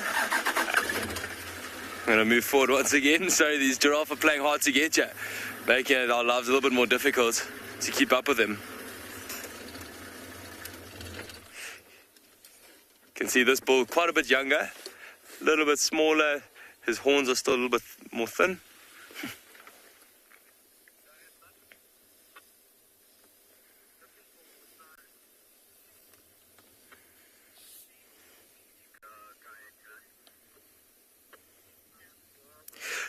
Douglas, no, they don't. The females have much thinner horns, whereas the males have quite a bit thicker and also a little bit longer. And it's one of the easiest ways to tell the difference between males and females. Males are also, as they get older, they bald quite a lot on the top of their horns. So they are, for some reason, on a bit of a mission now to get across the road. And I think there's one more under the bush there that's hopefully going to stick around for a little bit longer. You can see him feeding on one of the giraffe's favorite trees. It's called a buffalo thorn. And it looks like it's almost bare everywhere that the giraffe can reach. And then as a little bit higher up, the giraffe obviously can't reach there, so they haven't been feeding there.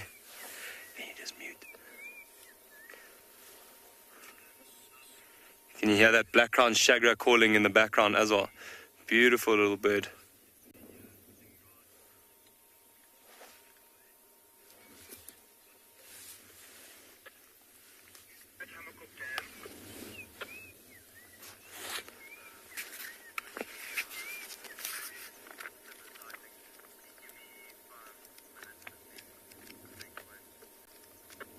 It's lovely just to sit here actually with this giraffe feeding and listen to all the different birds calling.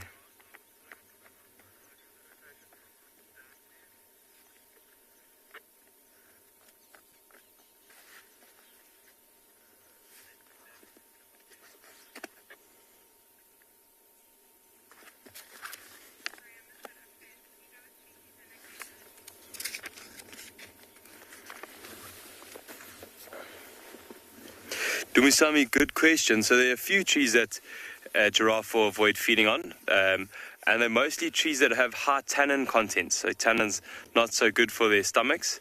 It gives them a bit of a runny tummy, and also it doesn't taste very good. Even if you and I chew on a high tannin content leaf, we wouldn't enjoy it too much, and it almost gives a bit of a bitter taste in your mouth. So trees like a magic guarri or mopani, depending on the areas, you'll get various different trees that giraffe will avoid. And then again, they also have favorite trees that they prefer to feed on, like this buffalo thorn that we were speaking of. This is one of their favorites. And almost all of their favorite trees actually have really, really nasty thorns that try and the trees are trying to protect themselves from the giraffe, but the giraffe have been so well adapted to specifically picking off those leaves and little twigs.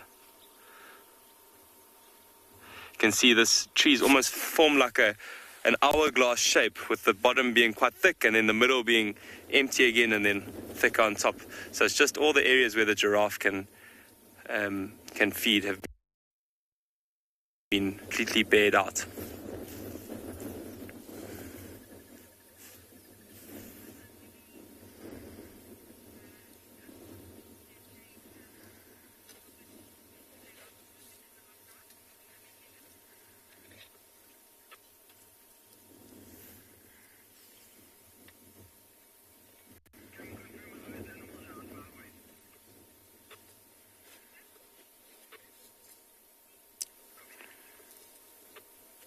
Awesome, so we're going to probably leave this giraffe now and carry on going, see if we can find those elephants that we were looking for earlier, and we're going to send you off to Steve, who's on a bumble.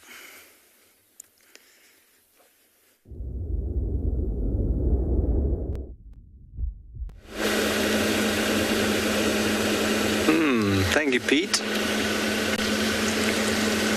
We are still on a little bit of a slow cruise. We're going to be getting to Treehouse Dam shortly, and the beautiful sunset I was talking about is being swallowed by a storm cloud in the west. So we might do an early silent moment with what still looks like pretty beautiful clouds.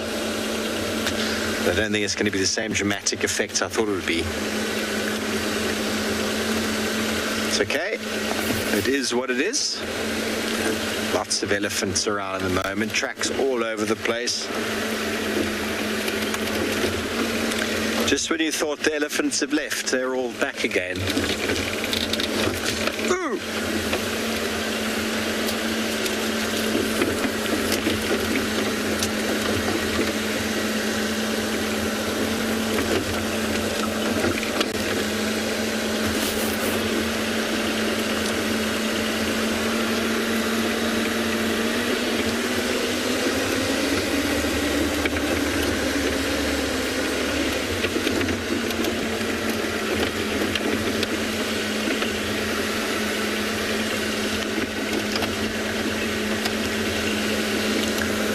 Tom, age 7. You want to know if animals seek shelter when there's a storm? Well, some of them do. Some of them just sort of wait it out. Have you got the bird over here, Mr. Oh, he's gone. There's a little bronze-winged courser in the daytime. That would have been cool. Some of them do. Some can go underground, but for the most part, there's nowhere to go, really. We do have a few birds that will come and hang out underneath our little awnings and on our little porches sometimes when it's proper rain. But there's nowhere really to go for the rest of them. They'll find a nice shady spot under a tree and just wait it out.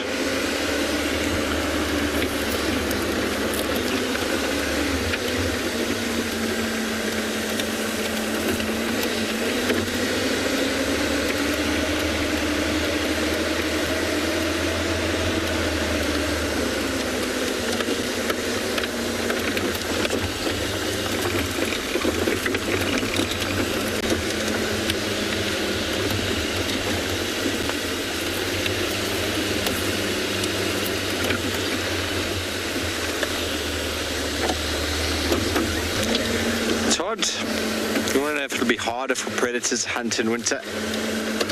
Just on the left of the road there, boy, we've got him. Slender mongoose. Yes. Now, Todd, basically when winter comes, water's less available, so animals are more localized. The vegetation. Oh, hello, look at him. He so cool. This is a slender mongoose. You see quite a long, slender body with that black tip to the tail. Yeah, some Franklin's shouting at him there. That Franklin's actually standing right there looking at him. Oh, he's rolling in the sand. Goodness. That Swanson spurfowl is just looking at him going, hey, I see you. How cool is that? Let's move up a bit. He's quite relaxed. Maybe we get another view. So animals become easy to find in winter. And also the density of the bush leads to lower condition in some of the animals. There's not as much food available. So winter actually becomes easier for predators to hunt. Now there's so many places to hide, so much water. Animals' condition is pretty strong.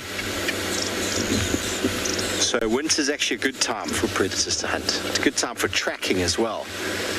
Oh, okay, well, looks like he's gone. Let's film up the world's bravest female Swanson spurfowl that has just stood down a slender mongoose.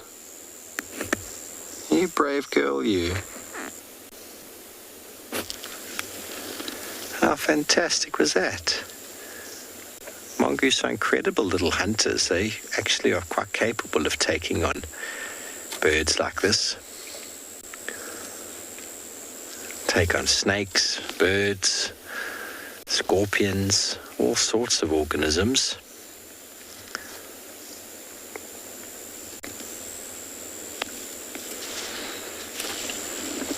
So I actually like the winter months because it's so much easier to see around. It's very hard to actually see what's going on at the moment. It's so dense. Imagine the amount of things that we're driving past right now. Also the road, because it's wet, is quite hard. It's very difficult to track. Winter brings with it an abundance of tracks, clear, open bush.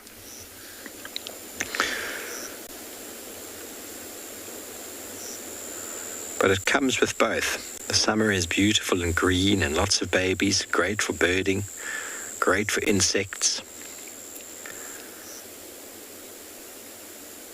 The biting kind as well. And winter comes with its changes in the season. It's a lot colder, it's nowhere near as hot. It's much drier.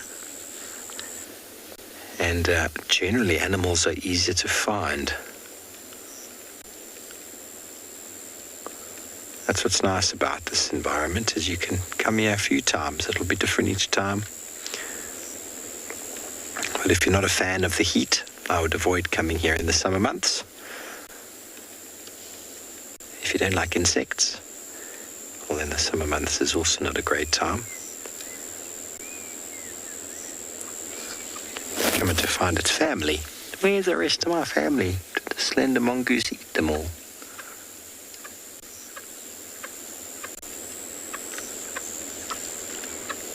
It's going to go in front of the car now. We're going to lose it.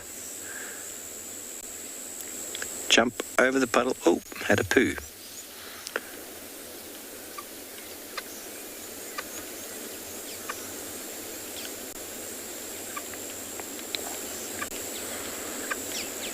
What a wonderful sighting of a Swanson's spurfowl.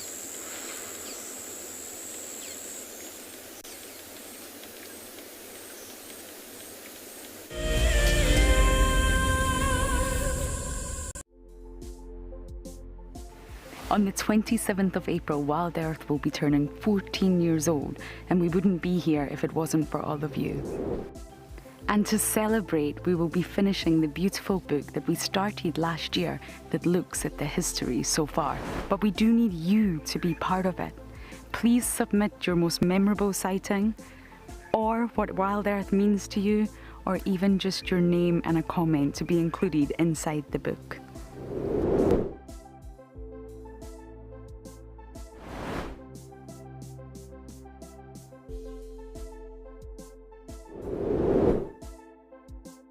Head over to the website to add your name and reserve your copy.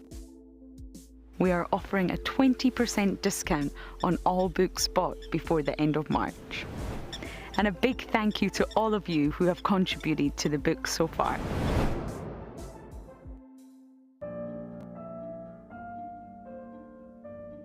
With a slew of potential dangers lurking, It's essential to be aware of your surroundings whilst walking in the wilderness.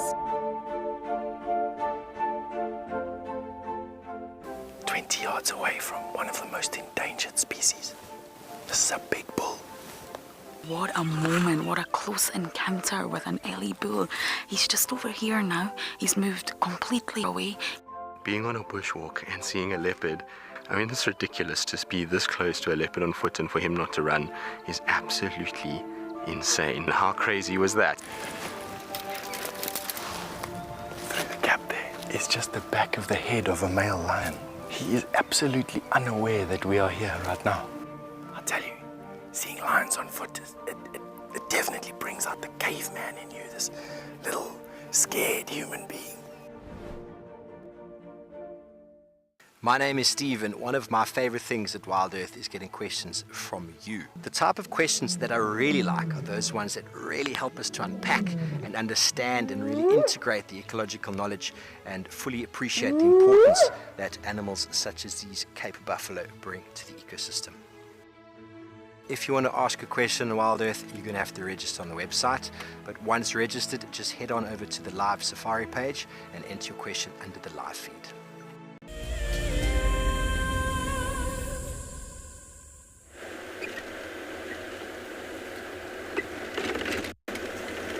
So we've been up to Buffelshoek Dam, not much going on, but then I used Central Road to come back towards the central bits of Djuma.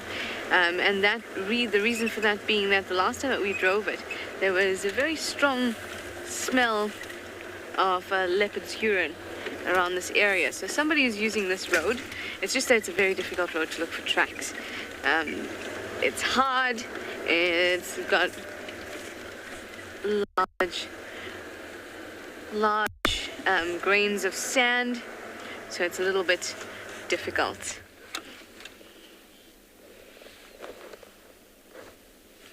So we're just going to have a look here. I can hear some francolins shouting out in that direction, but like I said, it's very difficult to see tracks. Can't smell anything either.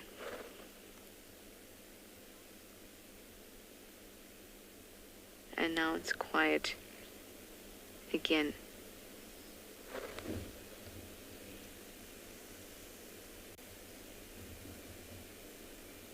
Just taking a moment to listen.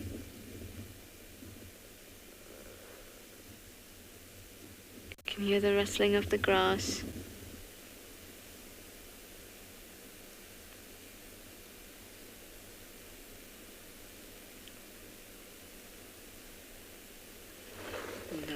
Well, I took a chance, really, to stop here and just have a listen. It was good. At least we tried. So we're now going to head towards the den, because it is overcast, so perhaps the hyenas will be out. We'll just go and have a quick look. Hopefully they will and keep us entertained for the rest of the drive. But for now, I'm going to send you over to Pinda, and they're at a waterhole.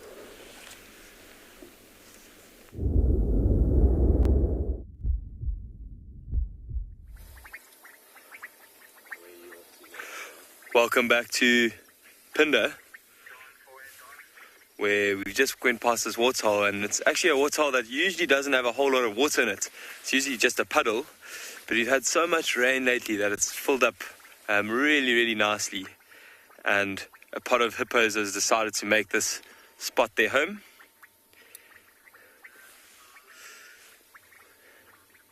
It's really awesome. So hippos will head off in the evenings to go and graze, and walk back to whatever waterhole is kind of nearest to where they went grazing. And I'm sure these hippos are very surprised after a night full of rain to find this waterhole completely full. So very, very awesome to see. You can see some of them, just the backs of them, it looks like a hippo, I mean a whale coming out of the water. I wonder why they're doing that. Quite interesting.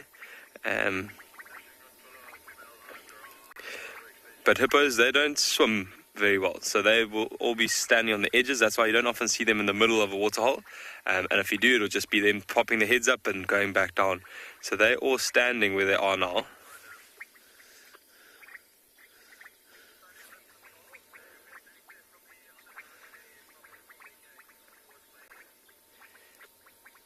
But it's quite amazing. I don't know if you can hear all those beautiful frogs calling. They're frogs called bubbling casinas. And it sounds like a bubble popping. And I'm sure that's where they get that name from. So I'm just going to keep quiet. So just watch this scene. It's a really, really awesome scene just to take in.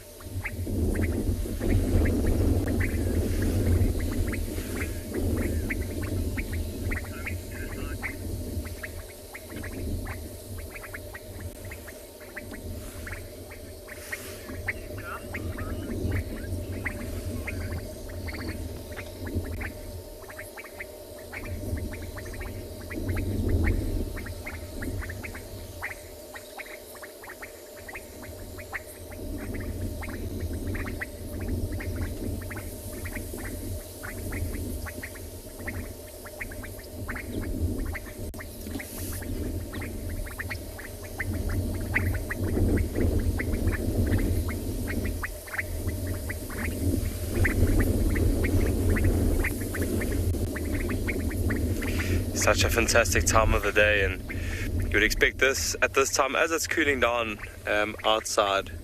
This would be the time when hippos would start to yawn a little bit, start moaning. You hear that deep sound that they make, and that's just kind of rounding up the troops to get ready for their evening missions and to go and find some beautiful grazing lands.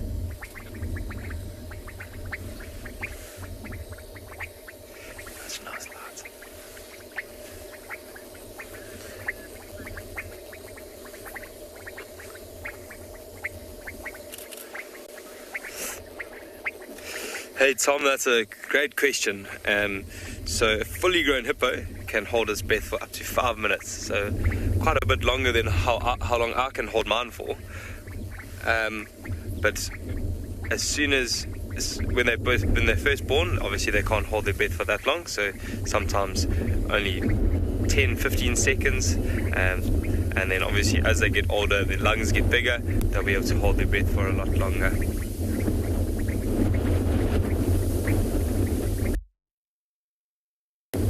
In the background there's that beautiful mountain that we refer to as the Tswalu Mountain, and I'm sure if you've watched a few of our episodes you've heard of the Tswalu female leopard, and that's her area there in the background. That's where she normally hangs out, and I'm sure later on we'll go and have a look around there for her.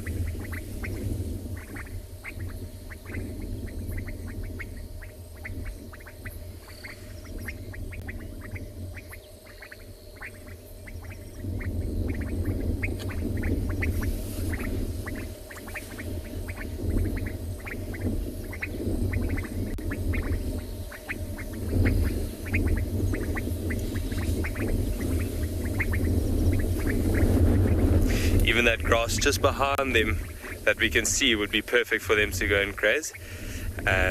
But I've heard that there have been some elephants found, so we're going to carry on and see if we can go and catch up with those elephants, and we're going to send you off to Mike, who's got something interesting to show you.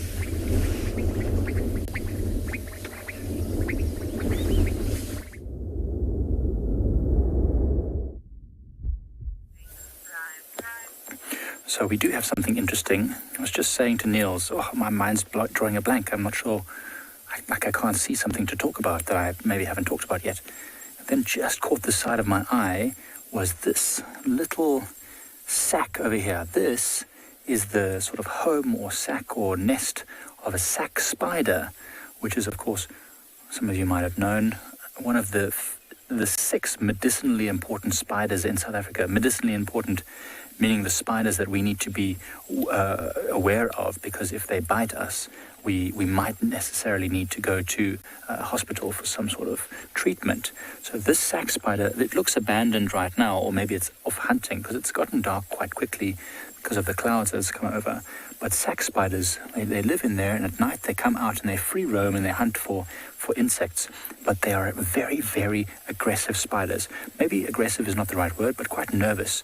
They're very pale in color, and they've got dark faces, you could say, very dark fangs, and they tend to bite very quickly. If you accidentally brush against them or touch them in some way, they're very likely to bite you. And if they bite you on, let's say, a hand or on your ankle or toe or even on your face, for example, it can leave quite a big wound that sometimes needs, let's say, surgery or plastic surgery, to fix the wound, because it just causes necrosis. It's a cytotoxic venom, and quite a strong one at that.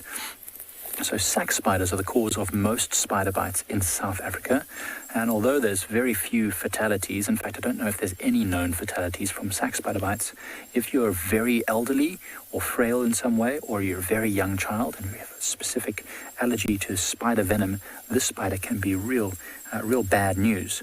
So it's one of those that you have to look out for. And I don't see it in there now. So Gabby asked earlier, how do we know what plants we can touch, what we can't? So the plant itself, it looks like a raisin bush. The plant itself is not bad to touch, but the fact that it's got a sack spider's nest on it, if we brushed against it and the sack spider was in there and it felt threatened, it could come out and bite us, and that wouldn't be so pleasant at all. Now, spider bites are the cause of a lot of problems in South Africa. In fact, I don't know if you know, Gert was bitten by another type of spider, which was even more venomous. Although he's fine now, it was a bit nerve-wracking watching his leg get a bit swollen. He got bitten by a violin spider somewhere in the bush. So violin spider is also cytotoxic venom, even more potent than a sack spider. And in fact, as he was moving around, the violin spiders often move around at night. They don't create a little home like this. They're just free living. So maybe it must have walked on them at night or something like that. But anyway, he's managed to fight that one off. But it's just such an interesting thing that are all around us. There are potentially harmful things, but they generally don't bother us because, we go our way, they go theirs, and there's no real reason for us to come into any sort of conflict.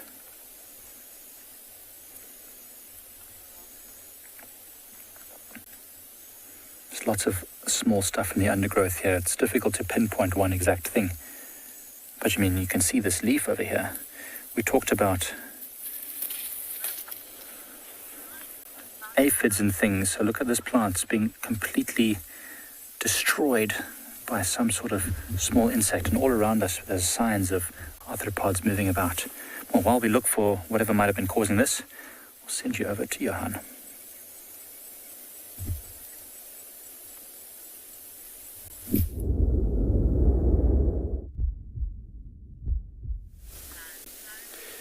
Welcome back, everybody, and on our cheetahs search we have come across this gorgeous dugger boy, and little do a lot of people know, or a few people know, that there's actually buffalo in the Kalahari as well.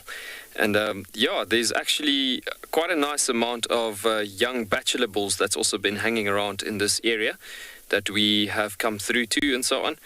And I was actually saying to BK, there's a strong possibility that we could pick up on some a small amount of buffalo that could be coming through here. And as we came around the corner, we've got some tracks, and we turned the next corner, and boom, there's our first dugger boy coming through.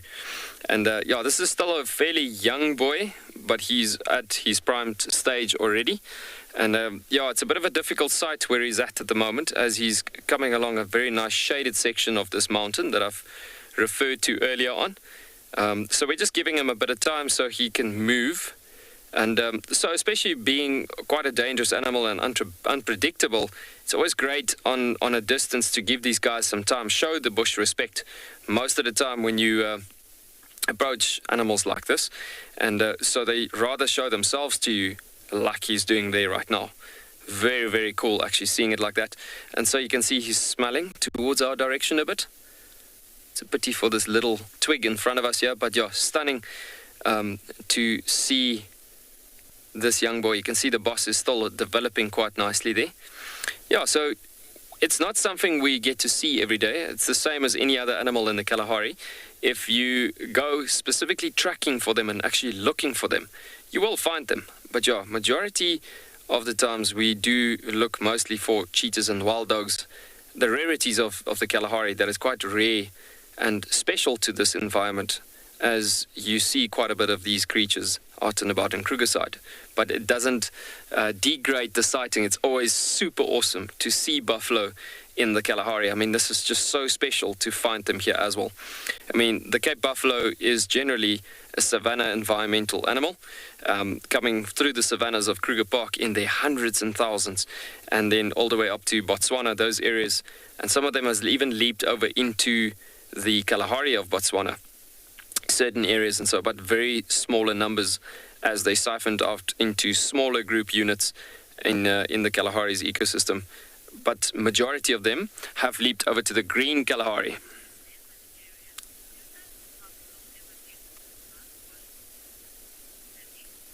I mean, you're asking if, being a desert area, does a buffalo ever get to mud wallow?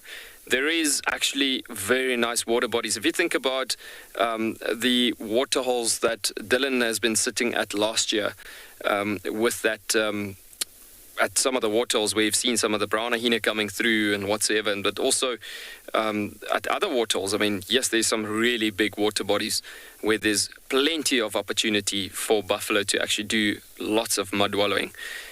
But look at that stunning animal, and you can see, speaking of which, it is just walked in behind the bush there. We're going to try shift. We might lose a bit of signal where we're at the moment, but yeah, you can see that there was a bit of a patch of mud on his back. Let's try to shift a tiny bit forward. Hopefully we're not losing signal, because we are in quite a mountainous area. Let's see what we can do.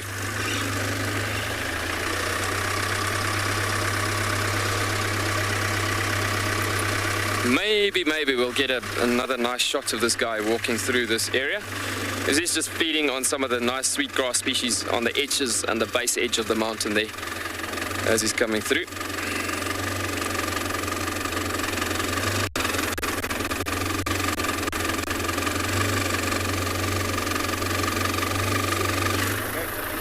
To the back end, eh?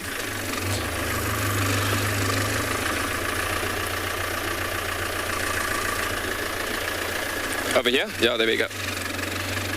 So I'm sure, looking at this young bull, I'm sure that he's not the only bull being around here. Buffalo could be quite deceiving sometimes in areas like this, where it's quite a bit of a mixed veld environment with semi-savanna woodlands to some woodland sections close to the mountains. And so you could easily get it to that the rest of them are just hiding and taking a good cover in this area. But I must say, what a surprise for us. We weren't even really tracking for buffalo. And I mean, this is something that doesn't happen often in the Kalahari. You got to track to find animals majority of the time, which is a nice challenge. I mean, it is really, really awesome. It gives you a better perspective also of what animals go through and how do they get to their success, and the distances that they cover sometimes from a tracking point of view, thinking about how far they can travel. But yeah, stunning. In the Kruger Park, you would generally find these buffalo feeding on the Panica maximum grasses and so on, but which is your smaller sweetgrass species just below the edges of the bushes and so on. At this point here, he's finding some of the blue seed grass that we've been looking at this morning at the bottom ends of the base edge of the mountain below the bushes there. Stunning as he's turning out of the bush there.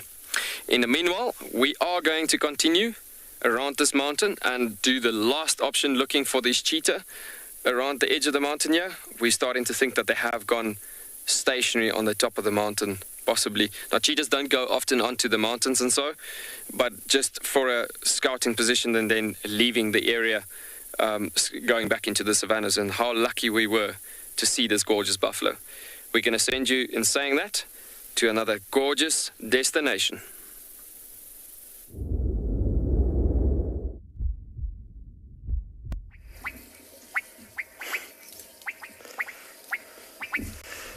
Welcome back to Pinda, where we finally found what we've been looking for the whole afternoon. This guys seem to have gone just behind the bush, and a few of them have moved off just to the right. But we can hear some more just to the left of us.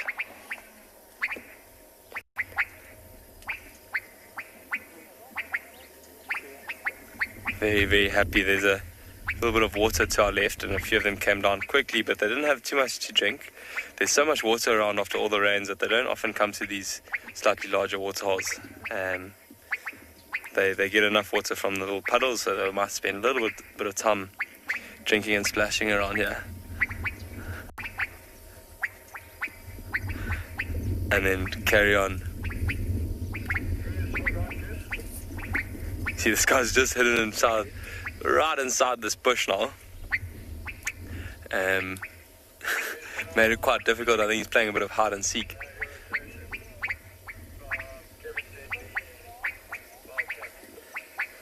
It's quite difficult for such a big animal to be hiding, though. Actually, just get hold of Damon quickly. Damon, you copy Damon? You can see him just maybe reaching for some of the nice green grass that's underneath that tree there. And it looks quite fresh and quite luscious. As this elephant moves off, we might try and loop around. Hopefully we don't lose signal, but I'm going to try and see if we can get back around. Is there more coming? They are just crossing down. I'm going to see what I can do to get around as quickly as I can. Oh, hold on. Okay, let's hope that it's in a bit of a dip, so I'm a bit worried that we might have slight signal issues, but we're going to just try and see if we can get lucky when looping around here. There's not much of a drive. At least we've got some nice sandy soils. We can go a little bit quicker than usual. Obviously you don't want to go too quick and bump into one. Not too sure how many elephants are in this herd. Whoa, look at all that erosion from big rains we've had recently. Yes. Better go and sort that out. Luckily these Land Cruisers are quite strong. But let's keep going. I'm going to keep a lookout on our left here as well. This is the direction that the rest of the elephants were coming from.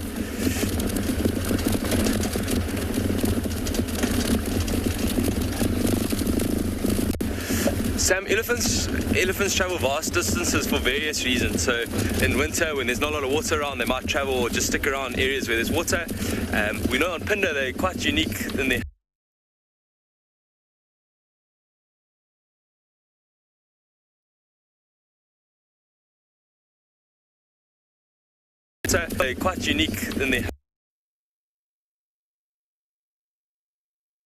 They can be all in the north.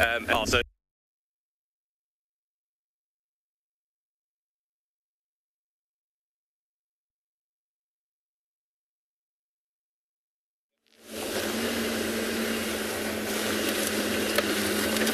Welcome back, and sorry about that. Yeah, they're coming north up Zoe's. Look at that, everybody. We got them.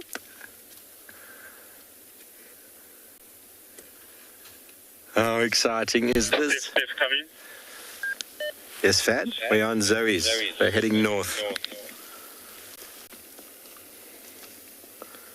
Okay, copy. Now they've run right past. I'm so excited. Now, hello, doggies. Oh, here we go. Here's one with a collar. Hello. Oh, it's still got the injured leg. Hello, pups. Arr. Coming to smell. Oh, another one's got an injured foot coming up the front there. One's got an injured foot coming up the front there. Okay, so I'm just going to keep others informed. They're heading towards the open area, Rebecca's and Zoe's, so they're moving quite quickly. Oh, shame. Look at this one. You've also got an injured foot, do you? Okay, so everybody, excuse me while I turn around. How exciting. We told you we were going to find wild dogs, didn't we? Those of you who didn't believe us, shame on you. You never know what you might find on safari, everybody. Today we have found some wild dogs. That was perfect timing, Gwen. That technical issue that said, oh, they've got such a crazy smell, these dogs. Yeah, Mike, just come from the north, from Zoe's towards the open area of Rebecca's Junction. Zoe's, they're slowly mobile north.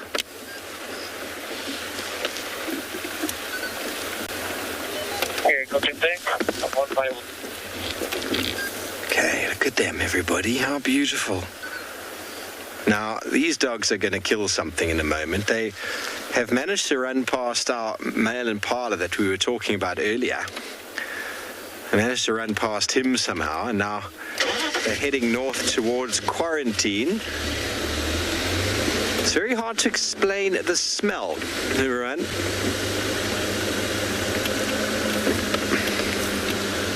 And they're running past a big animal on the right here that we are not going to put on camera. Oh, you're giving him some attention. Hello? Attention. What was going on? What's the pain? What's the agony? Oh, he's got quite a badly injured elbow. Oh, can you see it? They were both licking it. Oh, shame.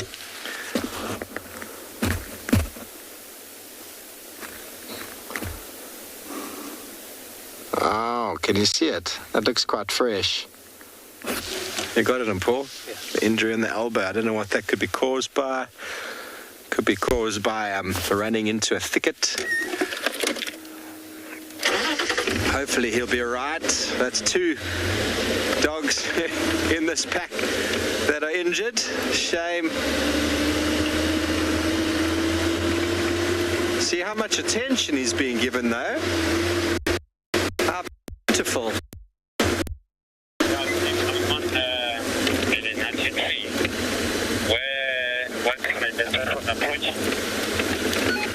Come straight on to Zoe's from Belenati's. They're just here before the open area.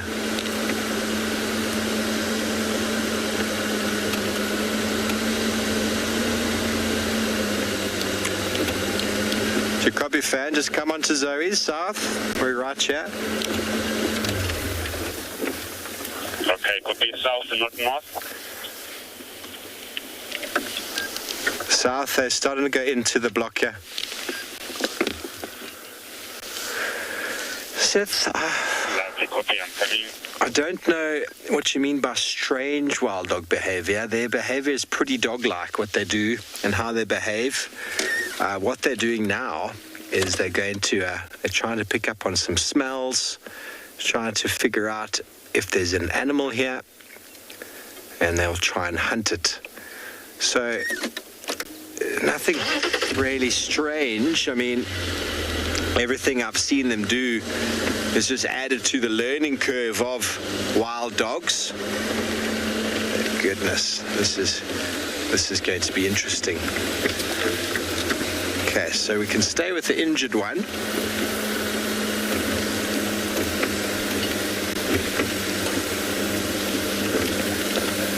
Yeah, fair. They're just going down into what's that old hyena den here off Zoe's.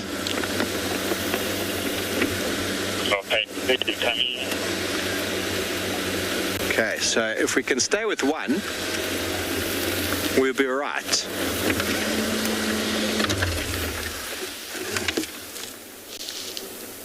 They clearly care for him.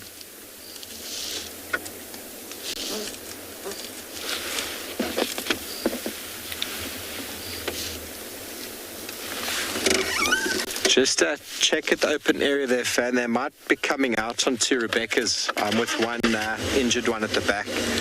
So 50, it is amazing how they adapt. Okay, copy. I got one that has been attacked mobile to the east on Rebecca's road. Sorry, one here from Rebecca's road. Okay, so they are out on the other side. So 50, they do adapt very, very well. Very, very well. And they adapt or die, unfortunately. And dogs and animals, for the most part, generally get on with life quite quickly without really too much complaint. Obviously, life is a tough thing for them, and survival out here is paramount. And unfortunately, an individual like that, if it doesn't manage to keep up with the pack, is subject to losing condition. Okay, so they've popped out onto the other side there. Just goes to show how quick they are, because that one we were with is falling behind, but it'll be able to keep up with them eventually through the smell. But they are heading over towards quarantine, I reckon. Fan, are they looking like they might cross? These radios are not ideal today. Fan, are they looking like they might cross towards the quarantine side?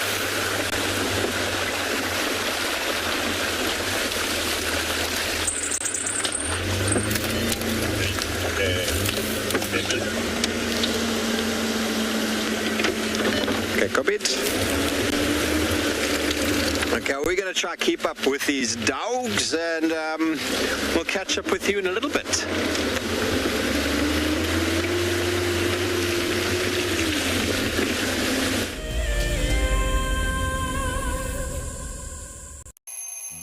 Our lives are dictated by alarm clocks, traffic jams, constant multitasking, and countless distractions.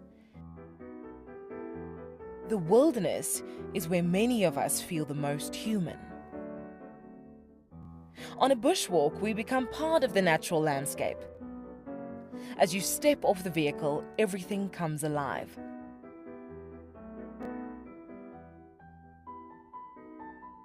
As with any risky experience, walking amongst these animals inspires awe and appreciation.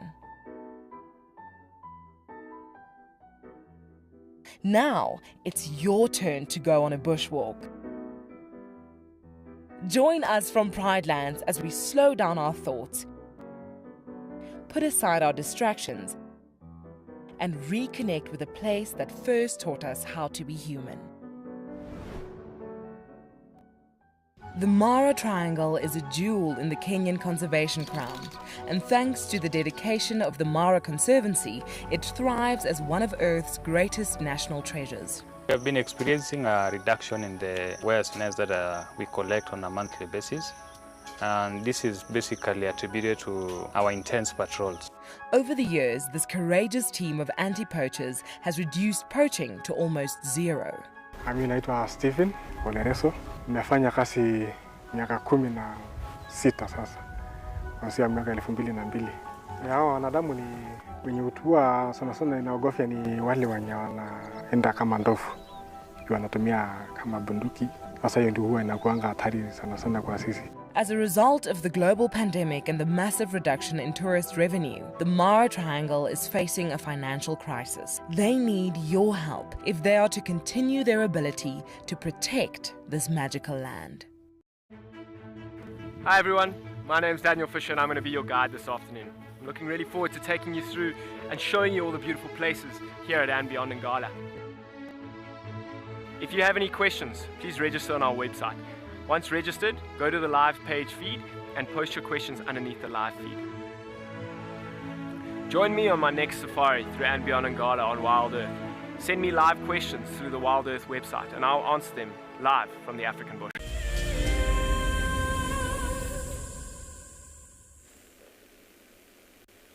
It is cooler, the sun is setting, and all of a sudden the bushes come alive. Steve's got those wild dogs, and here we're at the hyena den.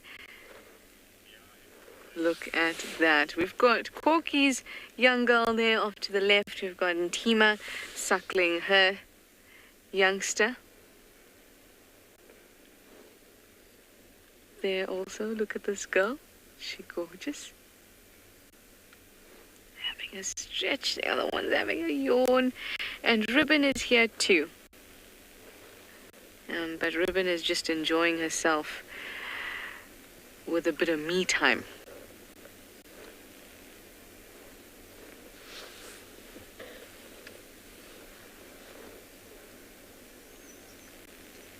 She doesn't have two one-year-old hyenas hanging off of her. But somebody else does. Not a 1-year-old hyena, though. Just a couple months. Tima's trying to get up, little boy.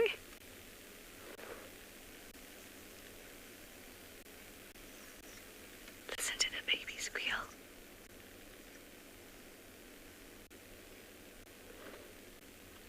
At this age, Mum will still respond to that kind of begging for the milk, but Ribbon's boys, when they start to beg like that, she doesn't respond, because they're at the age where they're slowly going to start to get weaned and going to get denied. Slowly but surely.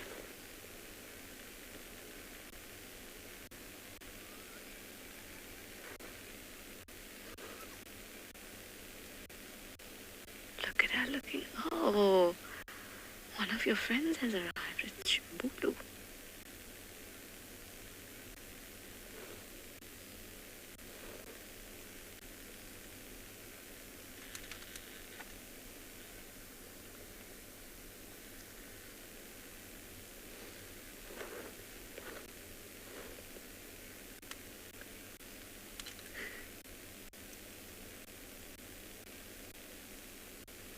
Hi, Lucky. You'd like to know what's the difference between a wild dog and a hyena? They're completely different, Lucky. So hyenas are not related to dogs at all. Hyenas are more closely related to feliforms, so cat-like creatures, but they are neither cats nor dogs. They're in their own special group, Hyenidae.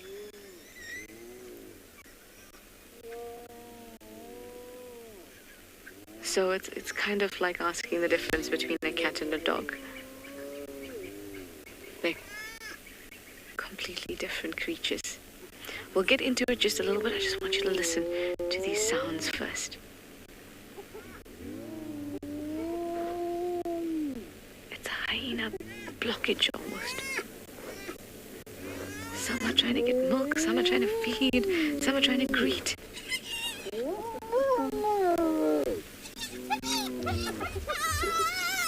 That's one smart cubby right there.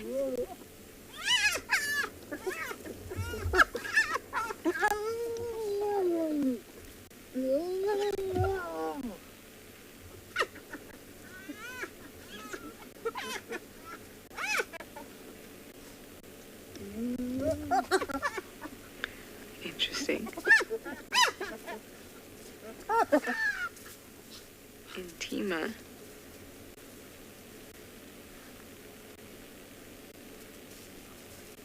is behaving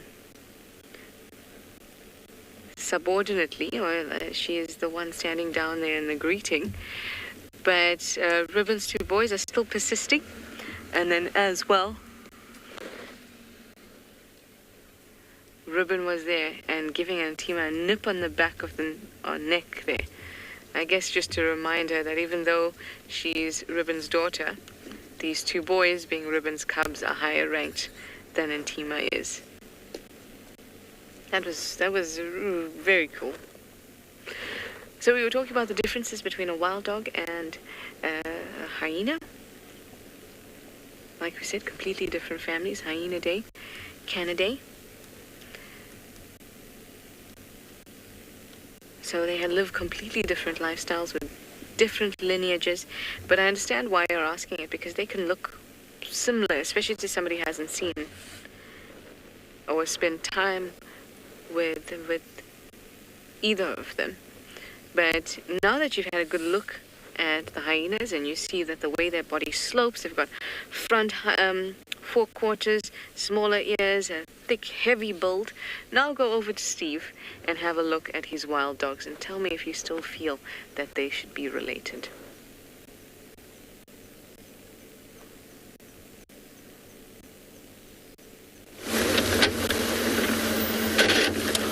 Thanks, Trish. Well, they're going to go across here. I don't know if we're going to get them. The drainage, this is not going to happen. Oh, their smell is strong.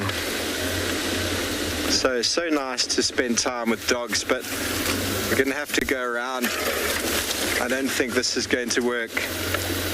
There goes one there.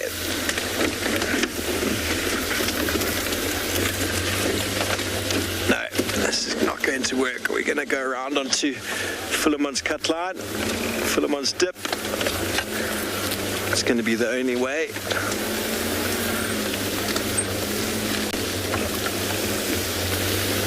And they are on the move. Okay, well, while we try and get around, let's send you over to Tswalu with the giraffe.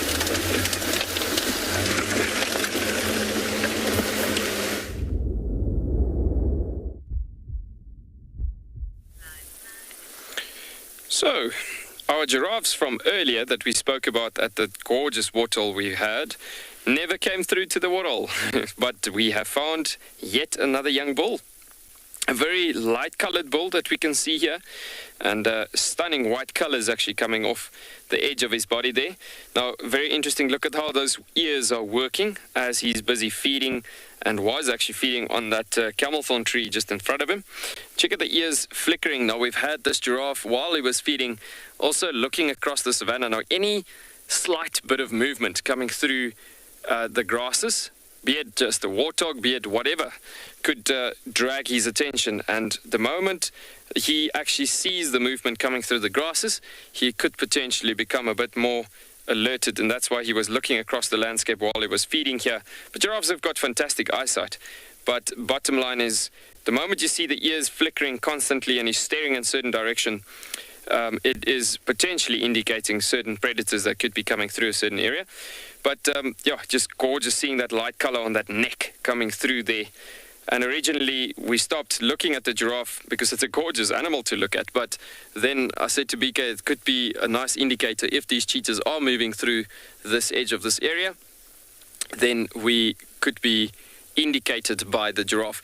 But yeah, very stunning as we coming back to that colors of that giraffe, stunning to see the differences in the different colors of giraffes that you get. And so giraffes, basically the color of giraffes will generally be dictated from the genes and the bloodlines. That has the influence on the pigmentation of the fur, and you would generally, that's the story of how giraffes gets their coloration, and that goes not just with giraffe but most animals. But the main thing is that what's quite interesting in the Kalahari, because there's in some areas not such a huge amount of adequate cover for them, as in shade of trees and so, they get exposed to a great amount of sunlight at great chunks of the day. So they can actually turn a bit lighter in color due to exposure to an excessive amount of sunlight coming through. But that, and also at the end of the day, the more they bleach in that way, the more they're reflecting the sharp intensity of the sunlight as well from that point of view. So then the body is actually being able to deal with the heat in the Kalahari. But from a complete different note, looking at the tree he's feeding on, being the mother plant of this environment, as I said before, the camel thorn tree, there's a whole range of them in this savanna spread out. And at the moment we have the breeze coming through from west to east, and as you look at the giraffe, he's facing west. And so as he's feeding on this particular camel thorn tree, there is quite a lot of thorns on this tree, as in from a defense mechanism, trying to protect itself, stopping the giraffe from eating it. But giraffes have got very well designed lips and tongues, obviously feeding around these thorns. So these trees have very iconic defense mechanisms, from the thorns over to a tannin defense mechanism. So why did I talk about the communication, about the tannins as a defense and the wind direction? Because the breeze can't actually eventually at some point, when the giraffe is fed on the tree so much that that the tree then starts releasing the tannins to such a vigorous amount that it becomes like a floating scent hanging in the air. And so that floating scent that hangs in the air gets carried on with the breeze from one tree that's been fed on to the next tree up ahead. As that tree will then alert and alarm the next tree, saying, hey, start releasing tannins in advance, there is trouble coming. There's a giraffe in the area. So how would that stop the giraffe from eating or potentially slow down feeding? It's a bitter taste. It's an extreme bitter taste. So generally, if it happens like that, where the feeding has happened constantly, then that bitter scent and taste will be released, and then the trees will communicate down the line. And that is why the giraffe is so clever, feeding upwind. And it comes truly down to, as he moves into the wind, the trees are communicating downwind. So yes, the trees are communicating downwind, alerting and alarming for each other, but the giraffe is still up ahead of his game, because now he's feeding into the wind, not being affected by the tannin communication system happening. So it's very interesting thinking and understanding how this works in the broader, bigger picture. But yeah, the difference is if there's no breeze and no wind.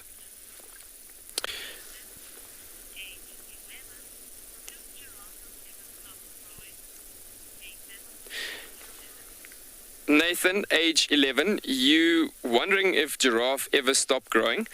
You know what? A lot of animals would grow continuously, like horns would grow on antelope and so. But the thing is, growth just slows down at a certain age of a giraffe's life, and so giraffes never really go past the stretching mark of 5 meters in height or so, which is some of the top records ever been recorded before. But yeah, basically your females, you're looking at about 3.5 meters in height or so, to your males on average about 4 meters. And yeah, but growth generally just slows down from that. So as I was saying, with the feeding and the communication system happening of the plants and so, trouble comes through when there's no breeze. And when there's no breeze, it comes down truly to that there's 360-degree angle spread of communication through the tannin spread communication systems, and then they're going to have to feed at a much faster rate and speed, because then the tannins can catch up to them, the tannin communication system. In the meanwhile, we're going to descend down this dune, and we're going to send you over to Steve, where he's found something else for you, and then we're going to continue looking for this cheetah down this dune. We'll see you a bit later.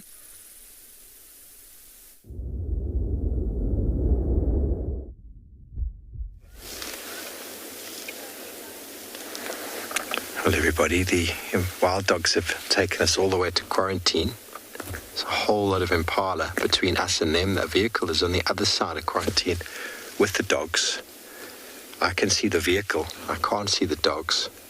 But I think they've seen these impala, but the impala and wildebeest that are all over this open area have not lifted a head. Here we go. Here comes some impala running on the right there by the tree. Here come the impala. Okay, are you ready for it?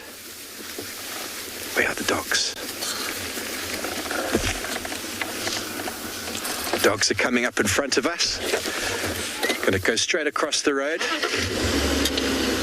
Full speed.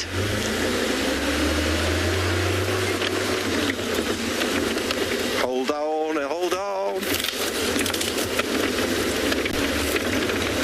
Right across the bush brass out, straight towards the other side of quarantine.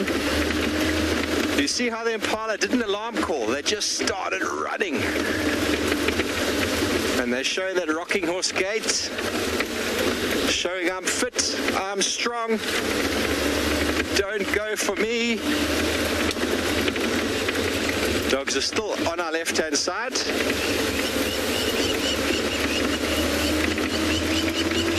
They are what we'd say in South Africa, buckling.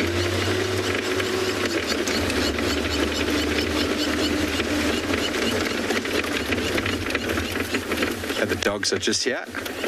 They are going to catch something now. Some of them have turned. I don't know why they're not going for this impala that's standing here, this young male impala. You'd almost think he is, oh, there he goes, on his own. Oh, this is so much fun. Dogs are going off again on the left. Here we go, there's a young impala. They're going to get this one. I must just warn you, if they do catch it, it's not going to be very pleasant to watch, so be prepared. Here, they got it. They've got it, everybody. If you're not into gruesome scenes, look away right now.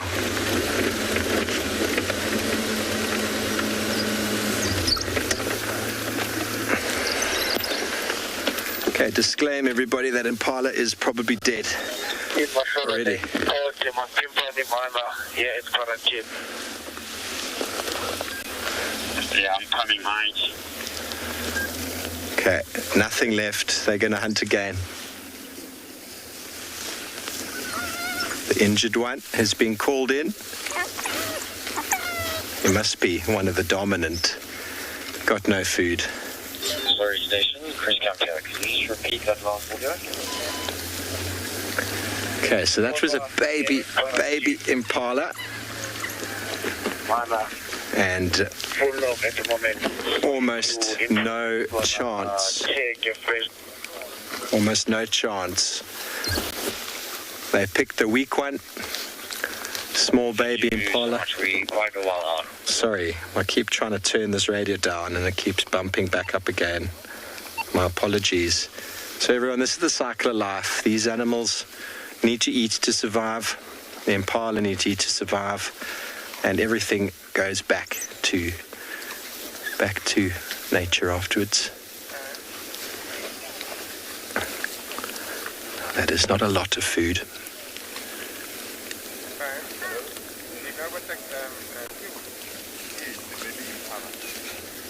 So one few-month-old, 6-7-month-old impala lamb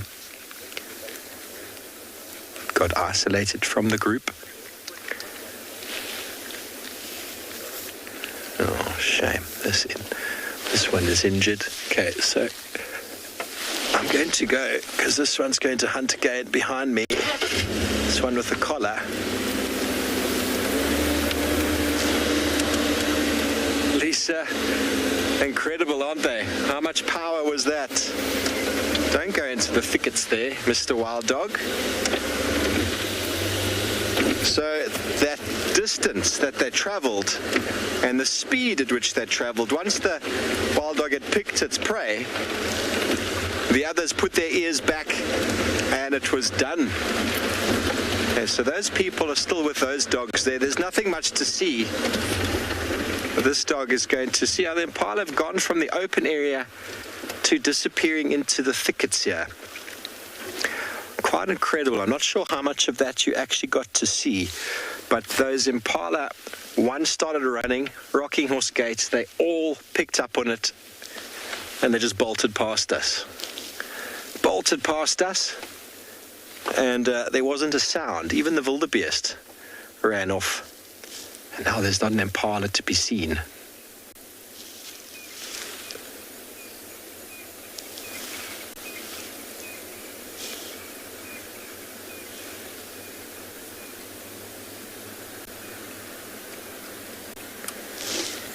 And he's gone. Marcello.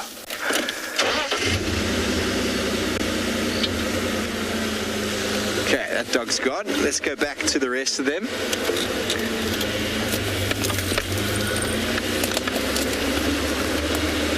They're still making some noise as they fight over the scraps. So sorry about that if you are a sensitive viewer. That impala lamb died instantly. Not like the warthog yesterday. Warthog yesterday was a different story altogether.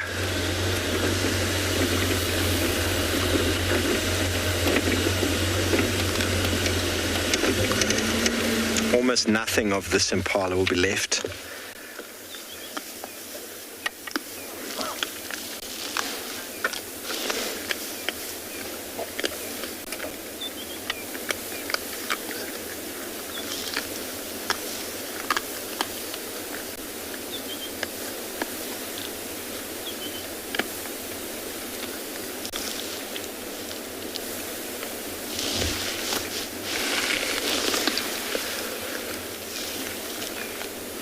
It's almost getting to that time of evening when we won't be viewing the dogs anymore. quite sensitive to at the night. We don't want to obviously attract lions into the area. They're a very vigilant bunch. But the impalas that were here are gone.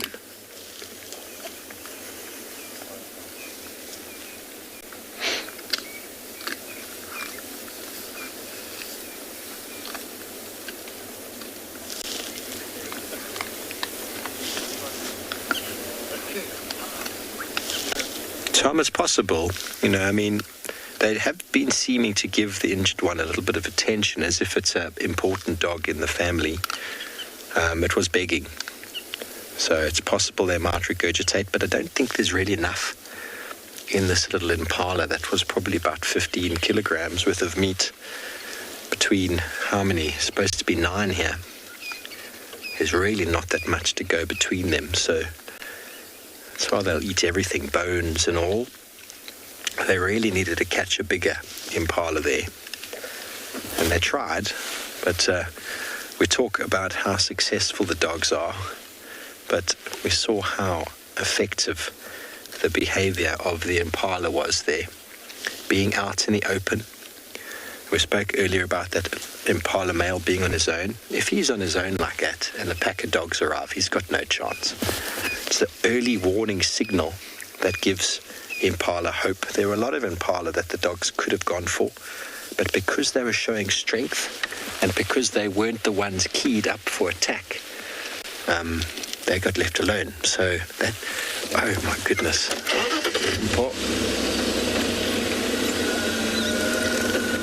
It's over there. Oh my goodness. Well, while we listen to the dogs fighting over here, we've got a dog with a beautiful full moon approaching from behind. I couldn't stop, but look at that.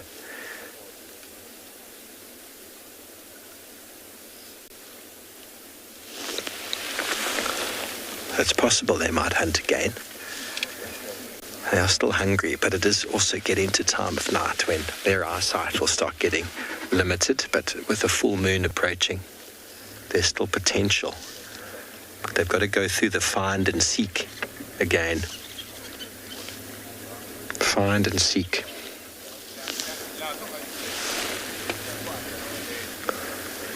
And almost no noises made during that entire hunt, everybody. Almost no sounds.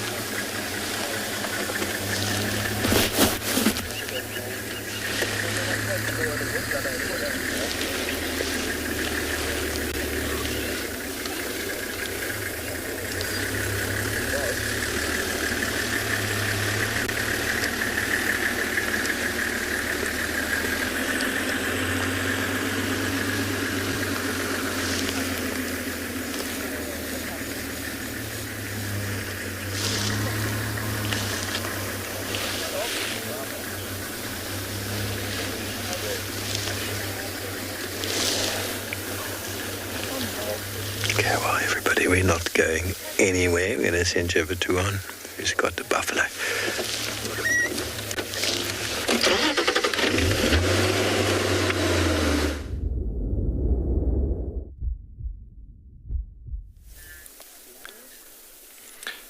Welcome back, folks. So we have come across down the bottom end of this dune, and it seems really like it's a buffalo day today. We have found another beautiful dugger boy, but this guy is actually coming back to the question we've had early on. You can see him moving through in the front, through the edges of the bushes there, and just looking at the amount of mud on his body, he's actually heading to one of the big water bodies in the area, and you can see the amount of mud. We're going to try to line him up as he's walking through the thick bush here at this moment. He's been walking over into these open savanna areas here. There you can see the beautiful amount of mud on his body, completing that question we had earlier does buffaloes in the Kalahari, do they get to actually wallow quite a bit and a fair amount in this areas? And it's due to these rather large pans and nice big water bodies that we have in certain areas, especially close to the mountains and so, that we could have this activity happening. We are entering that area where the waterhole is based at. We are about most probably, roughly about 400, 500 meters off from the waterhole. It's another gorgeous area. This such a complete different type of area as opposed to what we've done this morning. From that point of view, a complete different area. Lisa, you're wondering what is the buffalo population like on Tswalu? They're doing actually fairly well. I mean, it's not the numbers you would find obviously in Kruger Park. There's much lesser buffalo in the Kalahari. Because there's a smaller population that leaped over into the sections of Africa and so of the Kalahari ecosystem. The green Kalahari is the one that was occupied majority of the time, and so the numbers of buffalo in the Kalahari, you would have found that they are in smaller herds of about 20s to 30s or so. So you don't really get that big numbers that you would have in the Kruger Park, for instance. But yeah, I'd say roughly we're looking at about rough estimate. It's difficult to say because the numbers incline every year as well. But yeah, I'd say anything between 200 to 500 buffalo on the reserve.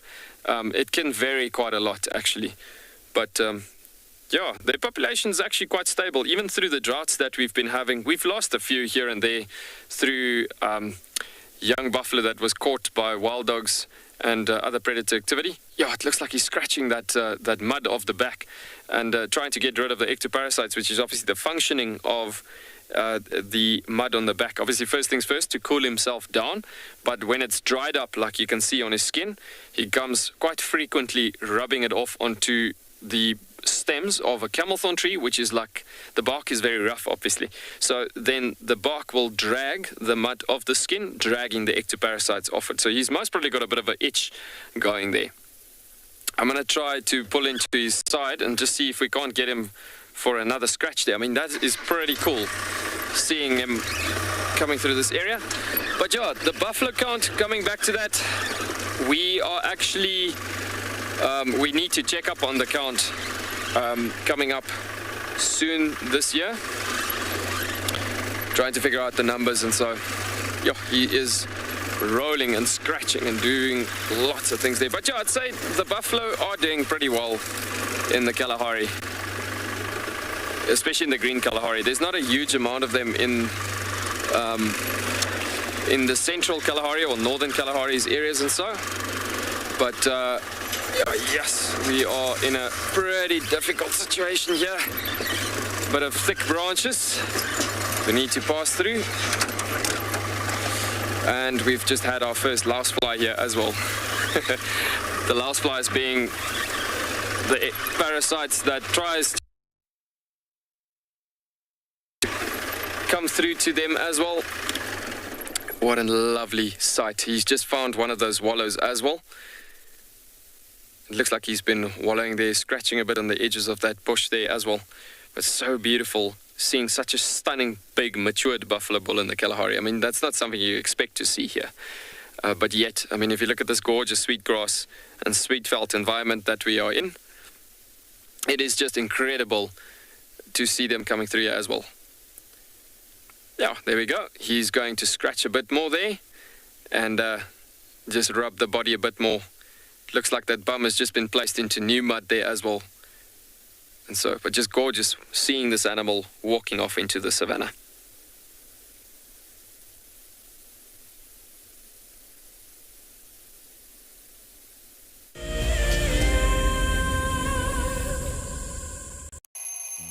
Our lives are dictated by alarm clocks, traffic jams, constant multitasking, and countless distractions. The wilderness is where many of us feel the most human. On a bushwalk, we become part of the natural landscape. As you step off the vehicle, everything comes alive.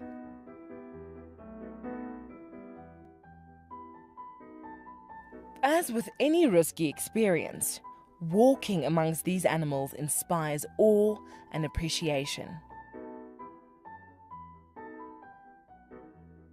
Now, it's your turn to go on a bushwalk. Join us from Pridelands as we slow down our thoughts, put aside our distractions, and reconnect with a place that first taught us how to be human.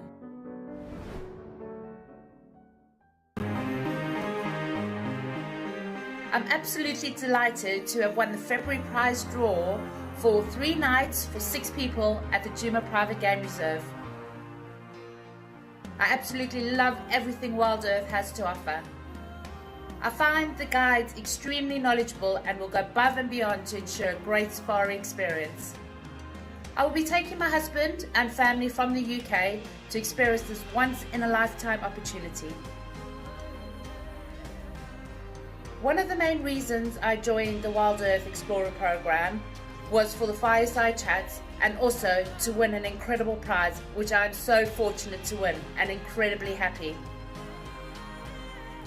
I would like to thank Wild Earth for this amazing prize and cannot wait to meet the team.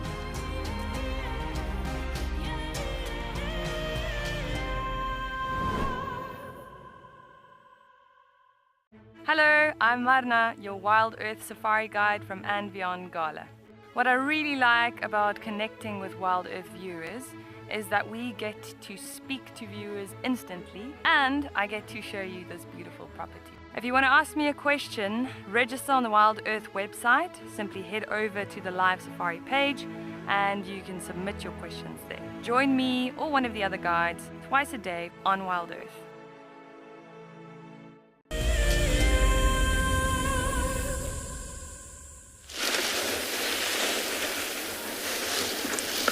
Welcome back to the full moon, everybody. We moved on from the dogs as it gets dark. Time to leave them be. They were left lying up in the road. It's not uncommon for them to hunt in a full moon, but we will often close the sighting as soon as the sun sets or as soon as the light fades, so that we don't influence the dogs in any way. How beautiful was that? It was such a wonderful, wonderful scene, and I'm just going to allow you to enjoy this full moon and allow you to just sort of soak it up and maybe reflect a little bit on what we just experienced.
Such a gorgeous moon, Ruby. I couldn't agree with you more.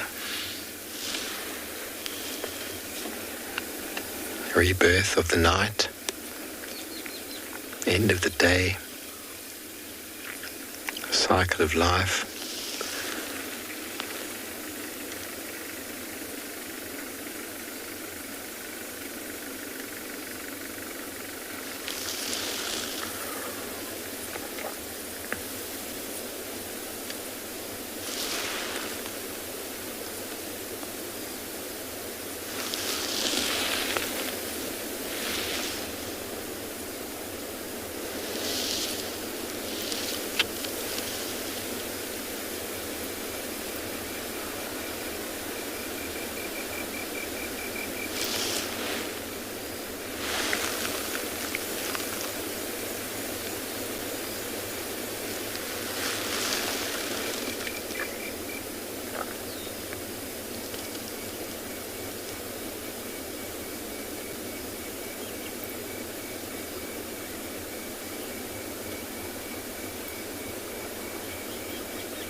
Bill, you say what a beautiful moment. I couldn't agree with you more.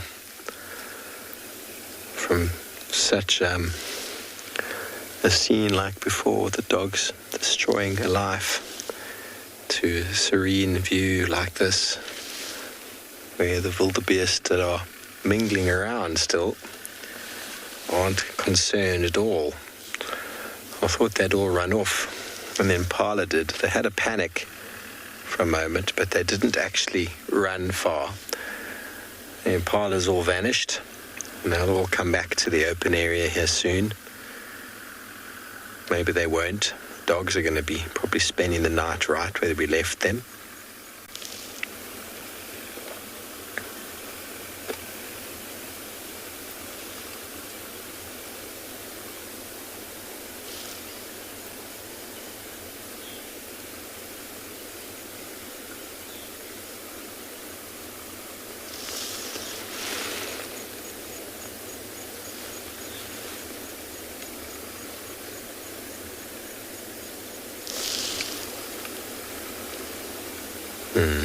Very good. It sounds like Trisha's caught up with some hyenas. Let's go see who she's got.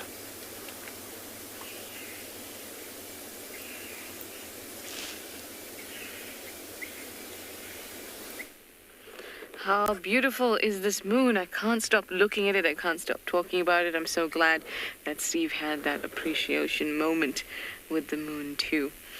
Here, we've got the usual suspects. Ribbon and the two boys are around. Corky's girl is around too, and Tima's little one has scurried away, and so has Ntima. I'm very surprised considering how close, oh, there's a little one, how close the wild dogs were or are to the den. I'm very surprised that the hyenas weren't up and already on the tail of those dogs, because we've just recently, I mean, we always know that hyenas have an excellent sense of smell. They have really well-developed olfactory senses. They have really large nostrils in that nose. It allows them to take in more chemicals and to also process those efficiently. But we also, and, you know, they can pick up a trail that's 3 days old, all those things we've heard. But recently, Steve and I have both been seeing, in actuality, like, you know, in fact, I followed Hart from the den up to Gallagher Shortcut Junction, Buffalo's Cut Line. That's 4 kilometers, let's say. And she made a beeline, absolute beeline from here up to that junction. And what was at that junction? Wild dogs. So I don't know if they're getting audio cues, but my gut tells me that it's olfactory related cues. Perhaps it's a combination. So often things are a combination. But she just went straight there. Steve also had one. I can't remember what it was exactly, but I think she was following Sutu or Swazi. I think it was Sutu, and then she just kind of went straight towards either leopard or wild dog, I'm not sure, but also over a distance. They have an unbelievable sense of smell.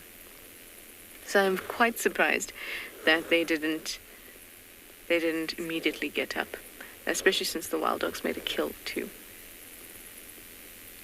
Perhaps they're prioritizing suckling this evening. Good for them.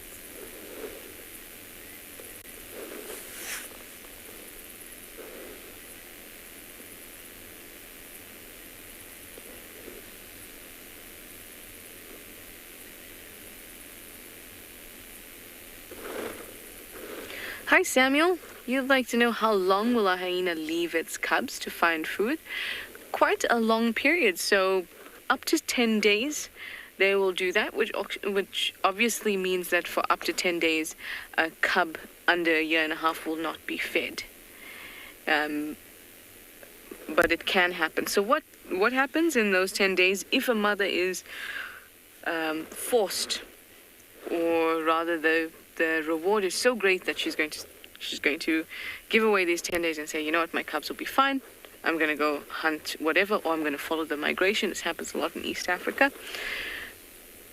What tends to happen is that on her return, her milk will become more protein-rich and more fat-rich. So it almost makes up, or tries to make up, for the lack of nutrients that the cub has been experiencing for that week and a bit. So she is trying to make up for it. But they can leave their cubs for an extended time. And when they do leave their cubs for an extended time, they keep them in the den. And that can be a bit of a problem too. Especially, when it was colonial Africa, and there was lots of explorers and hunting and things like that. People used to have a very, very poor and negative opinion of hyenas. So they used to shoot them. And the consequence of shooting those mother hyenas a lot of the time is that the mums are moving along. Maybe this is day 3, day 4, going to hunt something, going to feed so they can actually produce the milk they need. And the cubs are left in the den. And then she doesn't come back. And it's sad to think about how many cubs have died like that, and how many hyena lives are actually taken by somebody just shooting this one hyena. It's herself, it may be her 2 cubs that are there in the den waiting for her and now not getting food, because they're not going to wander out. And because she can spend this extended time away from them, she can, that kind of chance at that time became greater that she may be shot. But luckily we have moved away from that type of mindset, at least in the majority of places. Anyway, let me send you over to Yuan at a waterhole. I hope it will be fruitful there for him.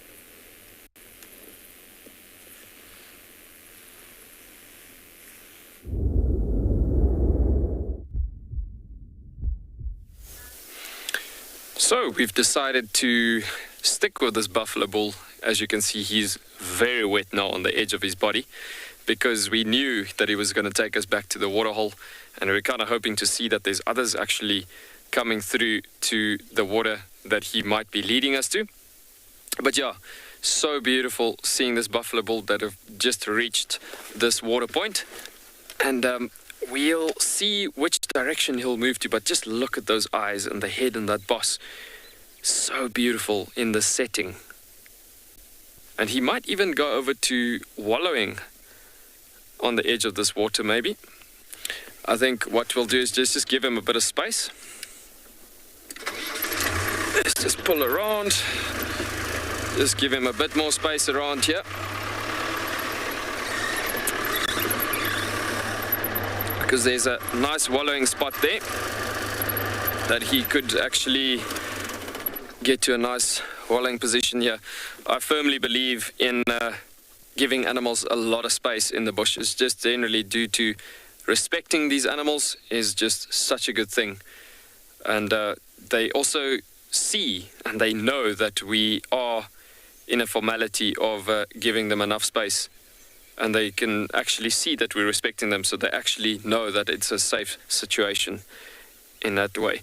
So the water body, if we just quickly pan away from that stunning buffalo bull, if you look at this stunning water body, you can see how large this is actually in front of us. I mean, this is actually a huge covering of water that we're having, and one like this, we've got actually a good 6 or 7 of these type of waterholes on the reserve. That's about this size. The others are not necessarily this size of this waterhole, but yeah, excuse me, a good amount of water and a fantastic amount of supply for the amount of movement of these desert animals that comes through. And obviously supplying the adequate amount of nutritional value that comes through this area. But yeah, it's stunning to actually be here in this late afternoon light as well. There's obviously strong possibilities, given the time that we are here at the moment, that we might be getting some leopard coming through, being in the mountains as we are here. And we might actually get some more buffalo coming through. We might actually get some brown hyena coming through to this position, as it is a really good amount of water resource for a great amount of life that comes through the bush here. So there's a bird that just shouted at the background here, and they are sitting just at the back edge there.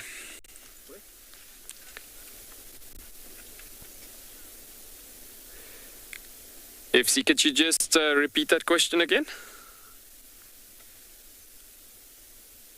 My apologies, I couldn't hear that question there.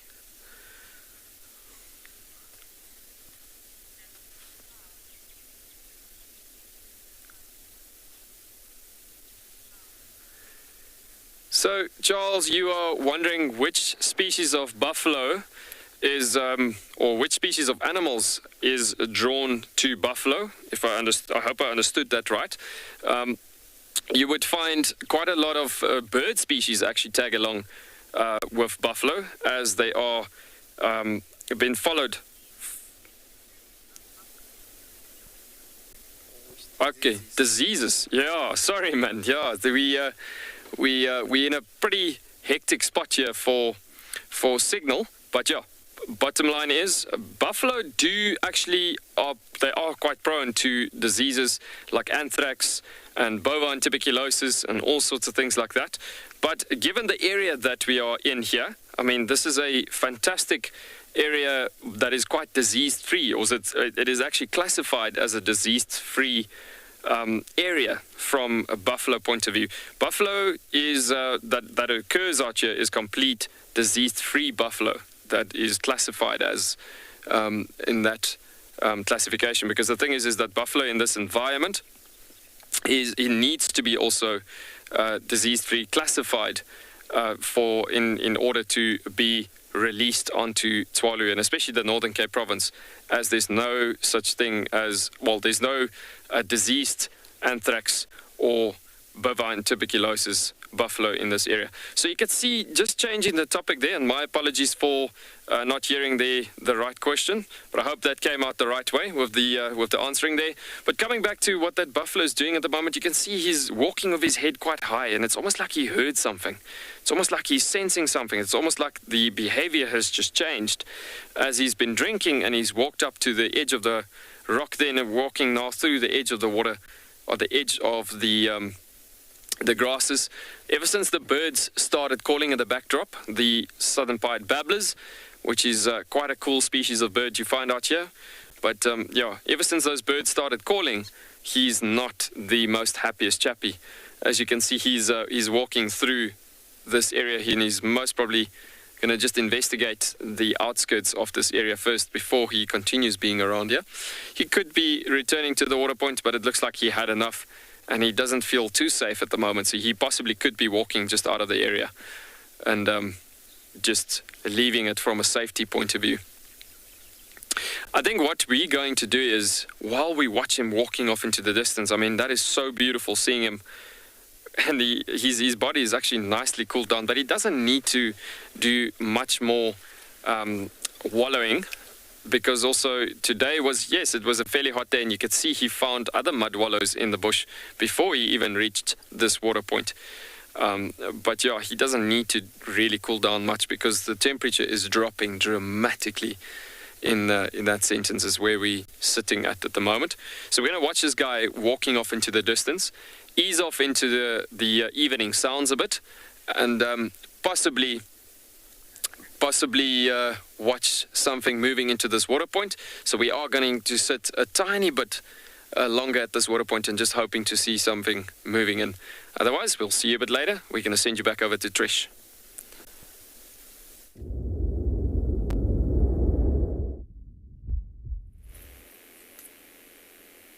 We're still here at the den. It's surprisingly difficult to be at the den when we just have the IR light. So obviously we can see with the IR light and with the camera, but I can't actually see when little ones try to sneak up on me, and they've been doing it quite a bit. So I'm just trying to keep tabs on them.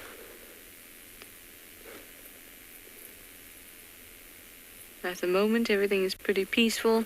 I don't hear anybody around my vehicle. I got a bit of a startle when I saw one's face almost on top of my feet earlier on when I was looking at the moon. Too busy looking at the moon. And one of the cubs took advantage of that and decided to sneak up on me. Lots of play happening here. Ribbon is still on the far side.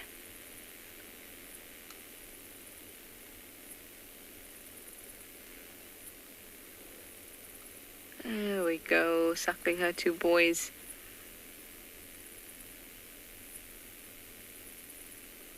So very chilled out, very relaxed here at the den tonight, as opposed to last night when there was a lot of commotion. Was it last night? I think it was. When there was whooping and a lot of commotion going on. They were darting off in different directions. But today, very, very, very relaxed.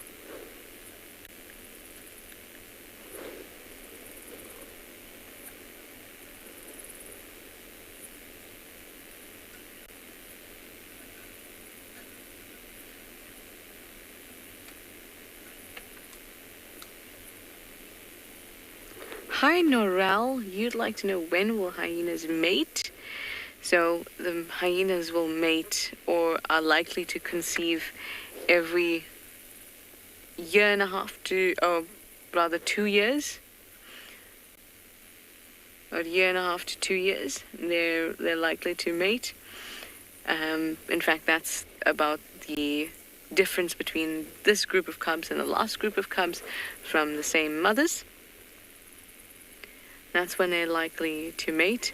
Animals out here don't have a similar type of estrus or menstruation cycle that humans do.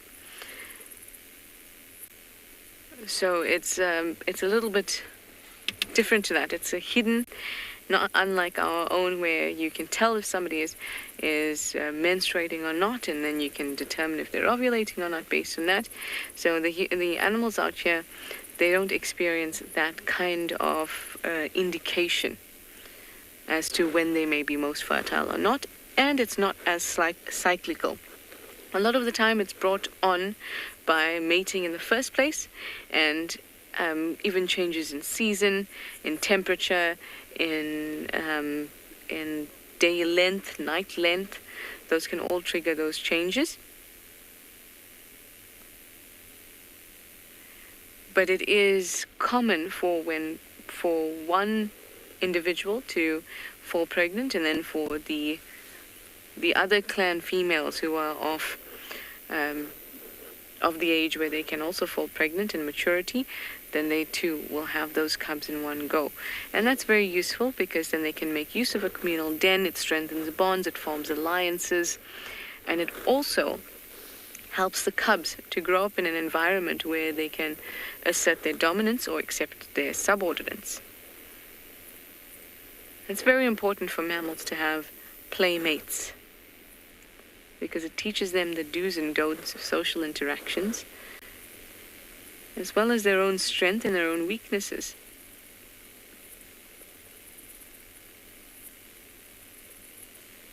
So no particular time. As long as they're not still feeding, as in nursing the cubs, they can still fall pregnant. The cubs don't have to necessarily be independent or mature for them to fall pregnant again, as long as they're not still suckling their last lot of cubs.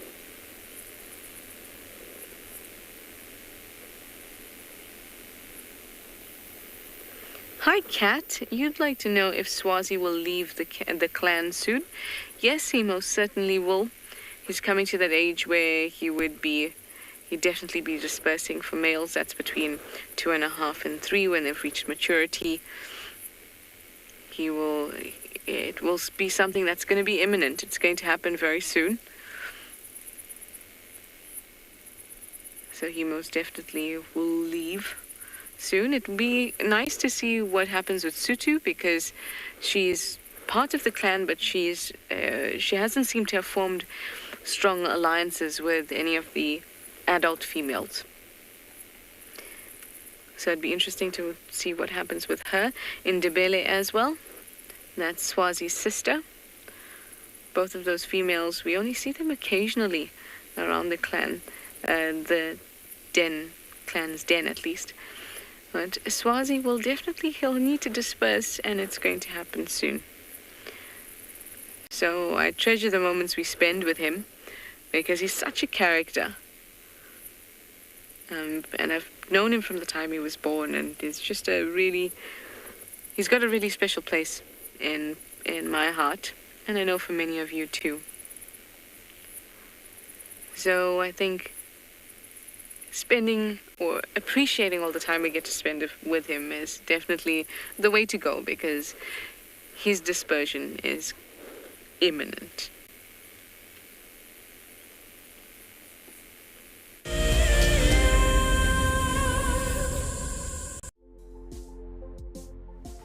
On the 27th of April, Wild Earth will be turning 14 years old, and we wouldn't be here if it wasn't for all of you. And to celebrate, we will be finishing the beautiful book that we started last year that looks at the history so far. But we do need you to be part of it. Please submit your most memorable sighting, or what Wild Earth means to you, or even just your name and a comment to be included inside the book.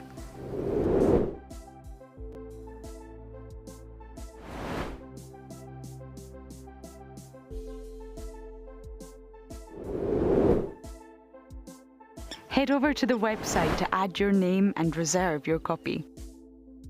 We are offering a 20% discount on all books bought before the end of March. And a big thank you to all of you who have contributed to the book so far. It's the month of March, and Wild Earth is offering you the chance to win a brand new prize. Sign up to be a Wild Earth Explorer, and you could win a 5-day eco-training ranger experience for 2. Eco-training is the pioneer and leader in safari guide and wildlife training in Africa. The lucky winners can look forward to approaching dangerous game on foot, tracking and 4x4 driving, learning about animal behavior, and even spending one night sleeping out under a blanket of stars. In addition, you will also get the exclusive opportunity to join the Wild Earth team on the broadcasting vehicle. Sign up to be an explorer now, and it could be you that wins this life-changing experience. Terms and conditions apply. I got into wildlife filmmaking because of a passion for nature and a notion that I could make a difference. Helping others fall in love with nature brings meaning to what I do. It's also a lot of fun. A couple of times per week, we receive some very heartfelt messages from viewers telling us about how Wild Earth has made a difference in their life, whether it's helped them through a difficult period, or simply help them to reconnect with nature. I think that's why we do what we do.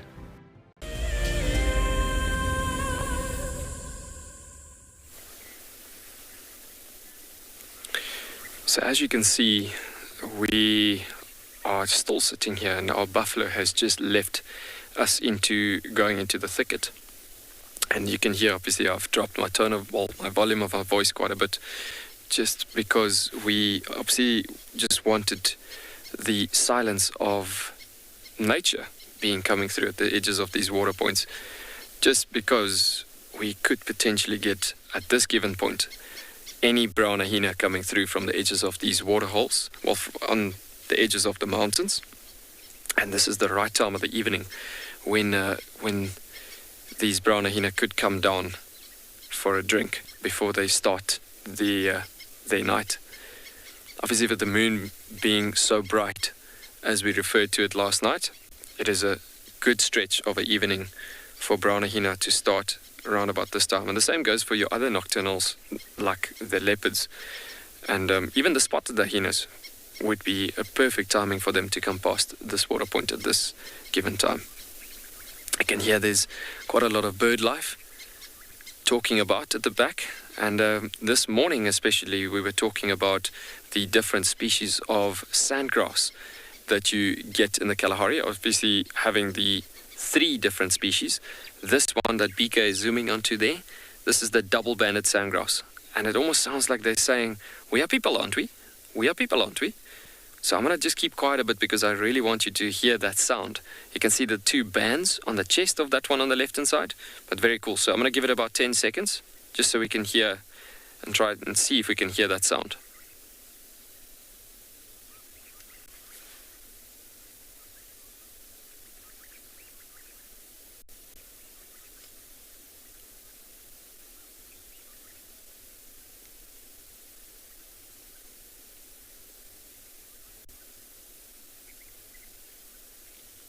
So I really do hope you have heard the sounds there.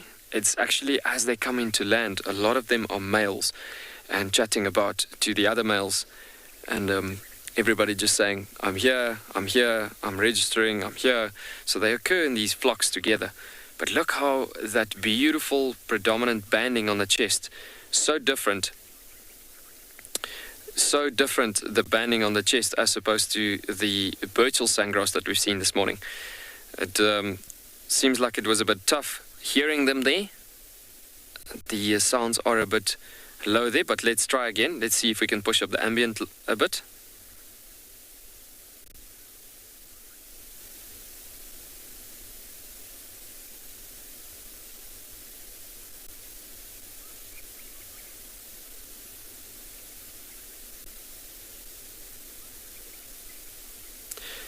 Yeah, so it truly really sounds like a proper, yeah, no, it's a tough one actually hearing them, as they are quite a bit of a distance away from the vehicle, so it is a difficult one to hear them.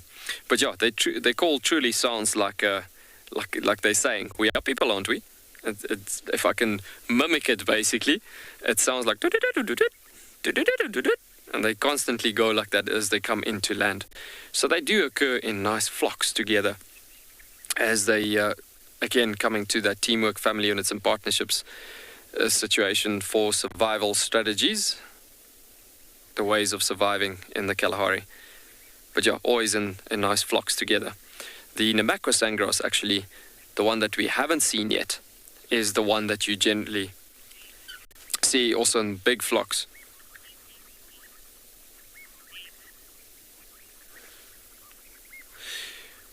FC, that one was a bit of a difficult one to hear again. Just go again on that question.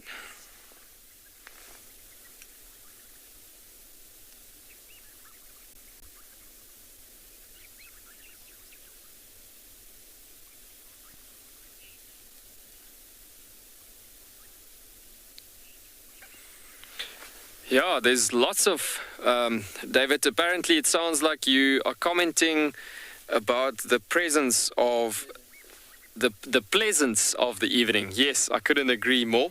It's definitely a fantastic evening, and the wind has dropped that we've had earlier on as well. So yeah, it's for sure a fantastic evening, looking at the surroundings, listening to all the sounds of the birds, and the breeze obviously that has stopped, as you can see on the water that we've had earlier on. It's really, truly a very nice evening.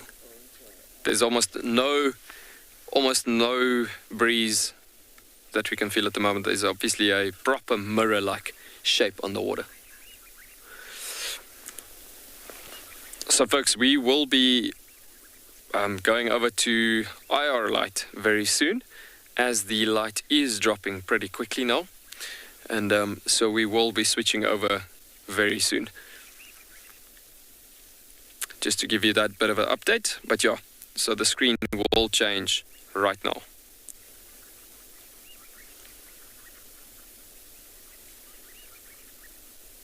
Yeah, just look at the amounts that has suddenly arrived at the water, hey? And look at that beautiful band that that is reflecting on the water there as well. It's always so amazing when you've got an idea in your mind. What you're thinking is, yes, okay, we're waiting here now for a potential chance to see leopard or any of the species of hyenas coming through from that high-profile species or so. And then at the same time, you get to experience this gorgeous double-banded sandgrass.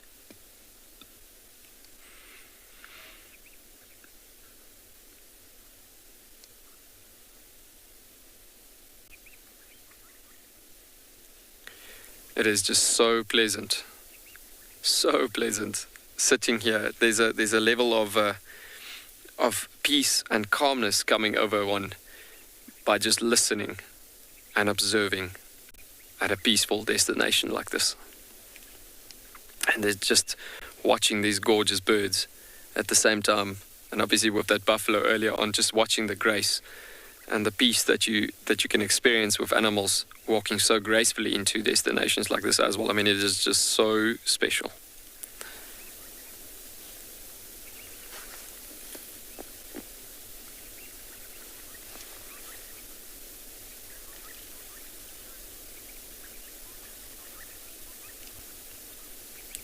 So we're going to spend a few minutes more over here and just trying to see what we can get furthermore at this water point. And at the same time, we're going to be sending you over to Tswalu.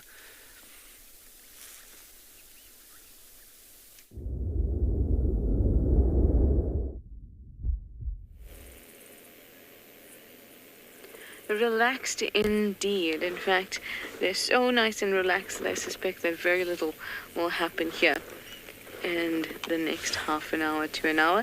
So I think this will be our last segment here. We're going to go off and have a look. Maybe we can find that last minute leopard we've been trying so hard to find these last few nights.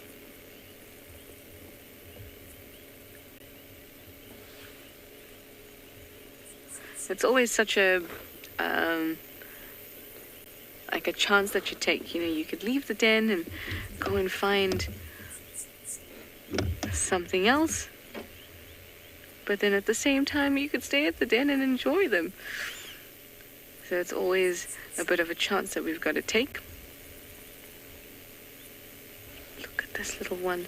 This little one has given us more entertainment than any of the others, I think, at least for the stint. What a beautiful little male cub. Trying his luck, obviously.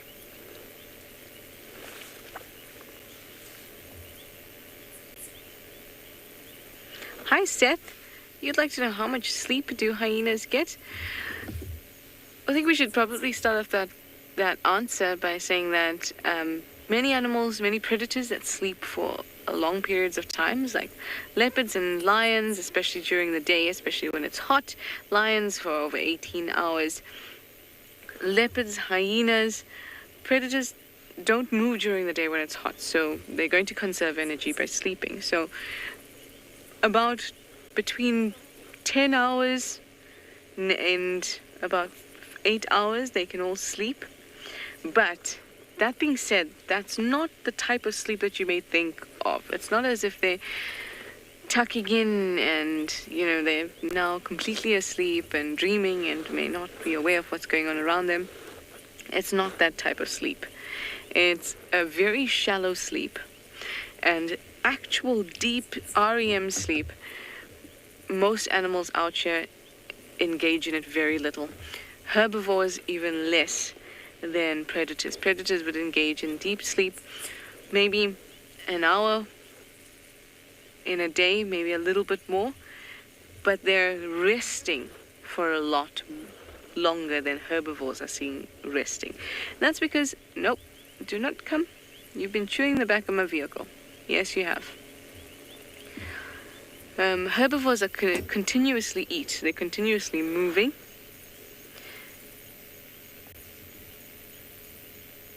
And they only manage to get a little bit of sleep. They're also continuously watching their back. Make sure that they're not going to become prey for one of the carnivores. But the carnivores have it a little bit easier in the sense that they can eat their one meal today. It's going to last them a couple days. And the rest of the time they can conserve their energy.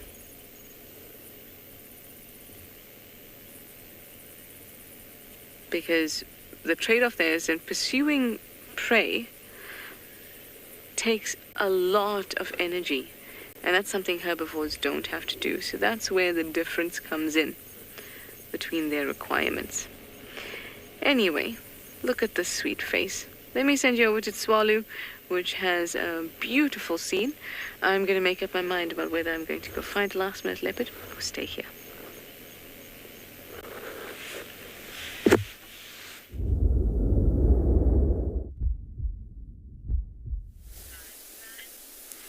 And look who's decided to join us. Look at that gorgeous moon tonight at its full glory in a full-blown full moon that we're looking at there. So just before we said goodbye, the previous segment, we have had a top peak of that moon coming over the mountain. And suddenly this gorgeous scenery has just appeared with that lining and the silhouetting of the mountain there. I mean, that is just so beautiful.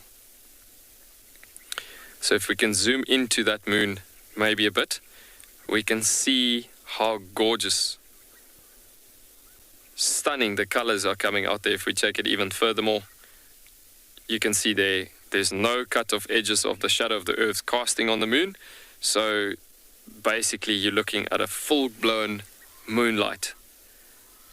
So it'll be tonight and most probably the next 3-4 evenings where it will look like this, and then it'll phase over to the waning moon that you're looking at there. But yeah, it is a gorgeous moonlight we're having there. So even a lot of day active animals would be fairly active during the whole night and covering long distances, like that cheetah that we've been following for most of the afternoon. A bright moon like that, and as I've mentioned earlier on, them being quite hungry, that from the looks of the tracks that we have found and that they've missioned all the way, it looks like they most probably going to be missioning quite a bit of the night with the nature's torch shining quite brightly there. It was literally dark for about 5 to 10 minutes or so as we went into this crepuscular time, and then suddenly the light just come up. So gorgeous. It's amazing how much craters you can see on the moon as well from events that has happened on the moon itself.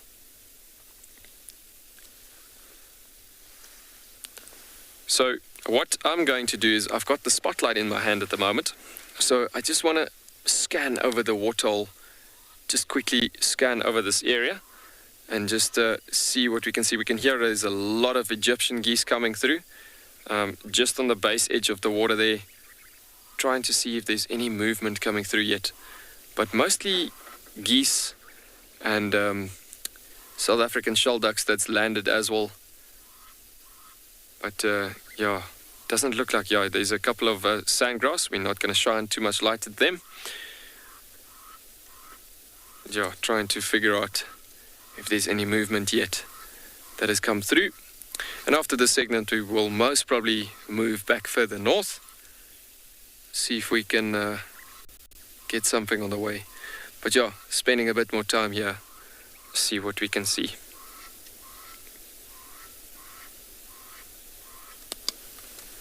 So what I want us to do is we're gonna just look at that moon, and I actually want you to just listen to all the sounds. We push up the ambient a bit and we just listen to everything that happens in nature, and we just absorb what we're experiencing right now.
It almost sounds like that if you look long enough at that moon, it almost seems like these birds are landing on the moon. It's incredible actually just zooming into stunning scenery like that.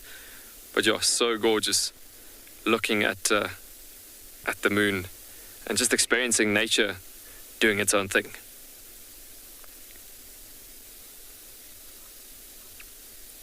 I've also heard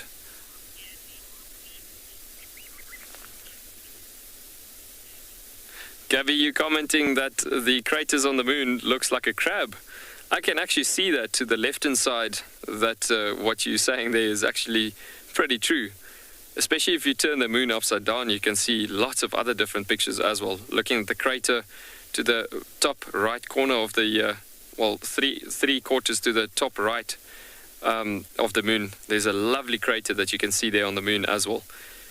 And it's one wonders what events, if you can see it from the Earth through a camera, that bright, you can't help yourself just wondering what takes an event that far, and what would it be feeling like? What would the experience be like if you see something like that happening? And you just can't help but to wonder how amazing nature is and how amazing this universe is.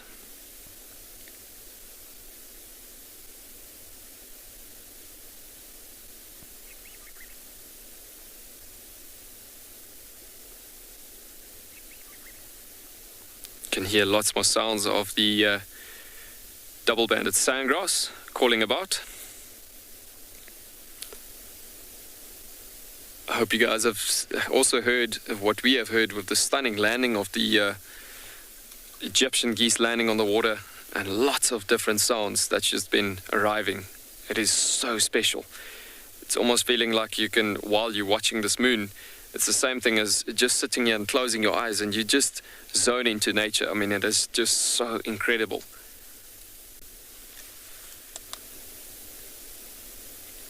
So I'm just checking once more on the base of this wall's edges. Just seeing if we can't see any movement yet, but yeah, it's fairly quiet. There's a lot of birds actually landing at the moment. It would be amazing to hear a hyena calling, especially spotted hyena calling at this given point, to add on to all the sounds that we've been experiencing. Or at the same time, maybe a male lion roaring in a distance. Who knows? That would be so incredible.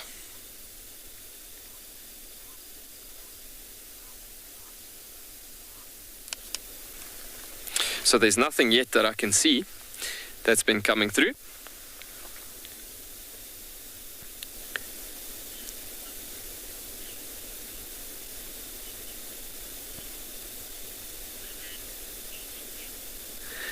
Amanda, age 10, you are wondering if there's any nocturnal insects. Yes, indeed. You do get a lot of moths and moths being quite present in summertime, but now heading over into autumn, you get quite a bit of midges, especially around the water points, and mosquitoes, unfortunately. But yeah, they do serve their own function in obviously becoming food resources for a lot of birds in the area as well. And the larvae stages in water points, fish gets to eat on that typical larvae and so on. But yeah, the thing is that we don't really have a lot of, or we don't have fish at all really in these water points. The closest you'll get to is a water bird migrating through the area, like African spoonbill, and he would have been at, for instance, the Orange River, which is about 300 kilometers south of us, and possibly he would have picked up some eggs on his legs and flown into the water point, which we have here as he's migrating, intra-African migratory routes happening, then landed in the water, eggs got deposited, and boom, there could be a catfish. That could be the strongest possibility of fish that could have been around here. But coming back to the nocturnal insects, you could sometimes also get ant lions and lacewings that would be flying around at night as well. But yeah, mostly moth activity. That's the ones you get the most at the moment. And we've got quite a range of different moth species in the Kalahari. It's interesting that the desert gives so much life actually, and much more than what we expect actually. But again, coming back to being the green Kalahari in this area, I mean, the green Kalahari is providing life in abundance, much more as opposed to what we expect.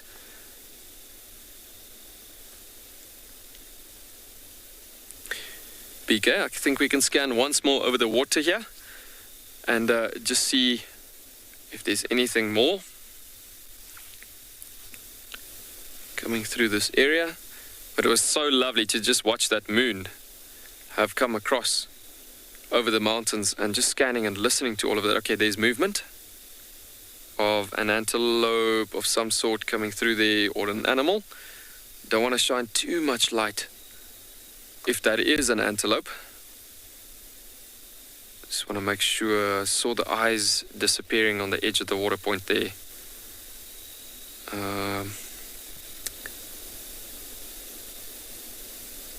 Let's just make dead sure. Okay, there we go. There's another set of eyes. Alright, so it's a kudu male. We're going to take the light off him, as he's also a day active animal that's just walking around in the light here of the moon. So obviously we don't really shine light at all at any day active animals, and you do obviously get animals that is active at day and night, but still those eyes are not really designed for sharp spotlights to shine at them.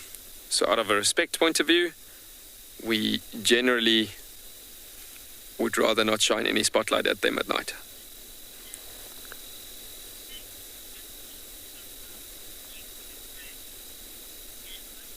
Amber, you are wondering if it's stressful for any animals to come through to drink at waterholes at night. Yes, indeed, but you also don't get a lot of day active animals drinking at the waterholes at night. Just out of that, yeah, no, it's not safe at all actually, looking at the situation of drinking at waterholes at night, because the thing is that day active animals can't really see that well at night. But there's exceptions. When you get a bright moon like this, then it becomes a bit more safer, because then especially animals like the kudu that is active at day and night can actually see quite well during that given time where the moon is very bright, and then they can make use of that opportunity where it's fairly a bit safer. There is something else moving here that has come through. That kudu male has moved through. It's another kudu male. So yeah, just stunning to see that kudu male coming through. And actually, like Amber was asking there and wondering if it's safe, it's nice to actually see how much they trust the moonlight, obviously, to make a move coming into the water points. But apart from that, you don't really see your day active animals, especially in the desert environment and especially in the green Kalahari environment. It is actually very dangerous if it's a very dark night, dark moon, no moonlight, because then you've obviously got all the top killing predators mostly active, like leopards, for instance, being a very nocturnal animal, for instance, hunting mostly at light. Lions, their opportunity becomes better as well at night, as they're obviously very strong hunters and so on.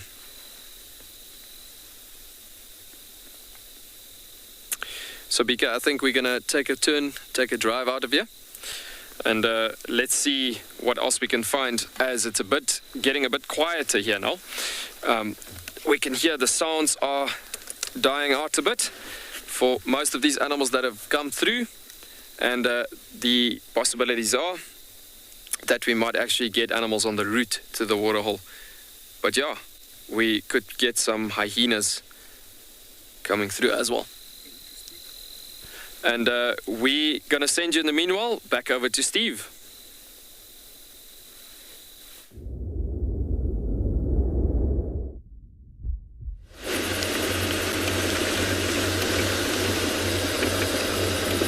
Welcome back, everyone. We are moving through the darkness.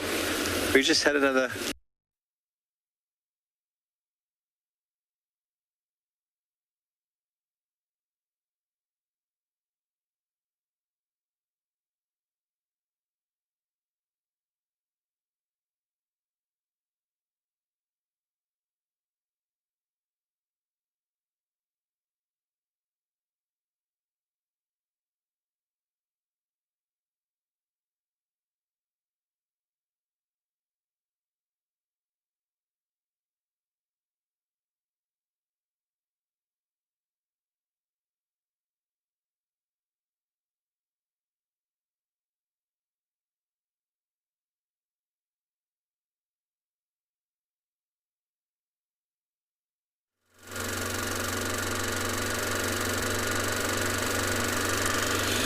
Right, so we are driving through this area.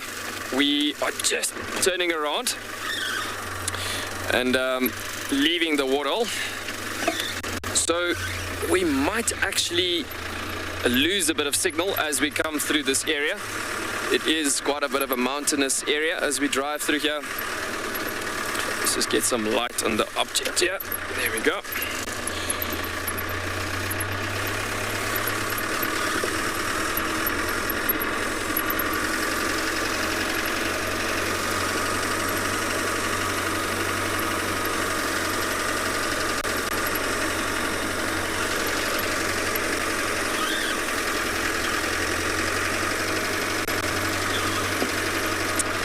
So as we were saying earlier on, it is really a splendid evening to do this type of thing, especially doing a night drive and looking for nocturnal animals as we come through here.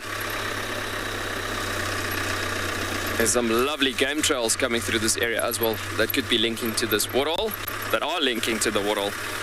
And the possibilities are quite strong that there might be some more and more animals coming through here. There's that kudu male. Let's just come through the area furthermore. It looked like he's actually bypassing the waterhole in that spot.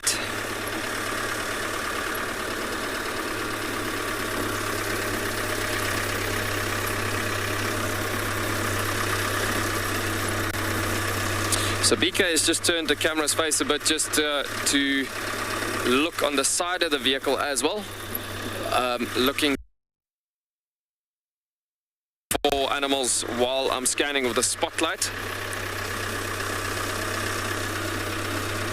You can see the moon in the background coming out a bit even more, which would create a bit more activity actually for a bit more animals to come out even more.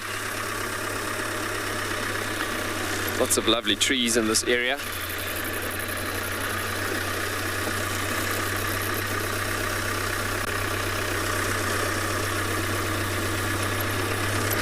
Lovely trees for this few spots where you could find leopards in the Kalahari.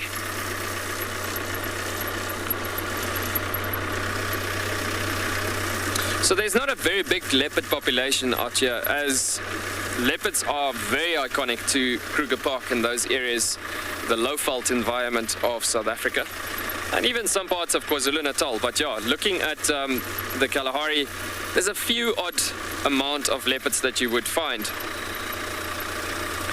Sometimes in the Kalahari, along the mountain sections over here. But yeah, proper cheetah tree and wild dog environment that you would find.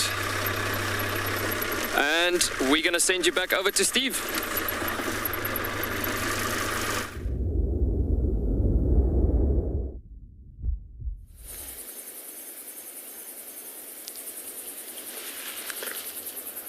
Sorry about the technical issues before, everybody.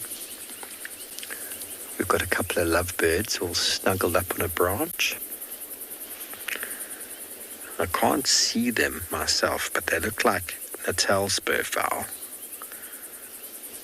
I just spotted them very briefly with my spotlight. Now I've gotten a paw onto them with the infrared, so we're not disturbing them. But I don't have a monitor to see, so I can't tell you, and I don't want to turn my light on again on them, poor fellows. I don't think with my binoculars, even in the moonlight, I can tell who they are.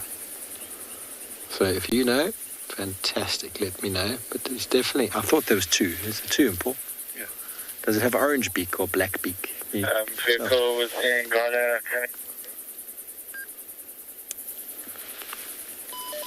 You can't tell the colour of the beak. Eh? Does it have a line here above the eyebrow or not? Or is the head? It does. So crested francolins then. Two crested francolins all snuggled up. Isn't that just adorable?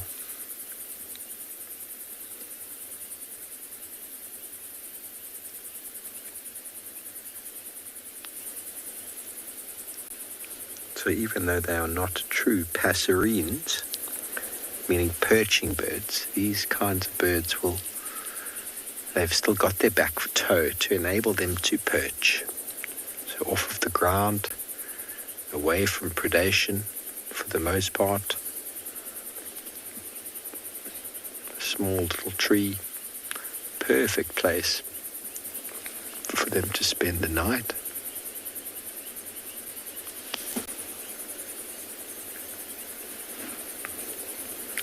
Alison, we would regard them as being monogamous, the crested francolin. But whether they are monogamous for life is hard to say. Many of our sort of smallish sort of birds might be monogamous for a season, and then next season change it up altogether. So generally the large birds of prey, the large storks and herons and birds like that generally do pair for life, geese. But the smaller they go, the monogamous nature could only last for a season. Bearing in mind, many of them also don't survive a season, so they might not pair off again if they were so endowed.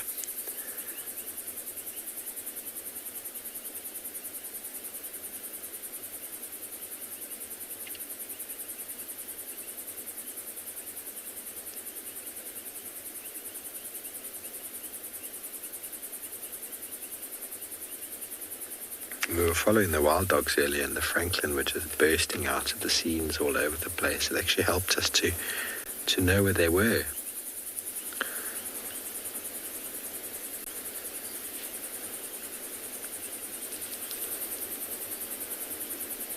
And like the spurfowl, like the francolin, like many of the other animals, the wild dogs won't be moving at night. They'll probably be exactly where we left them. They might have a very small movement by the morning, but they won't have gone far. There's way too many dangers in the darkness.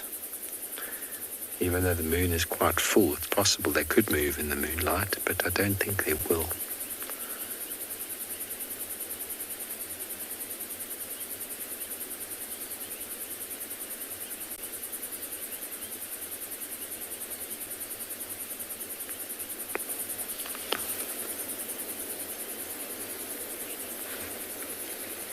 Debbie, I think with the spur fowl, they're pretty equal. I think the male might be slightly bigger in spur fowl due to the competitive nature.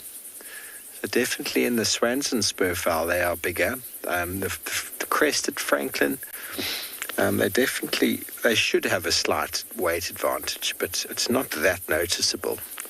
But definitely in the Swanson spur fowl, it's more noticeable. We saw a female earlier today. She was quite small.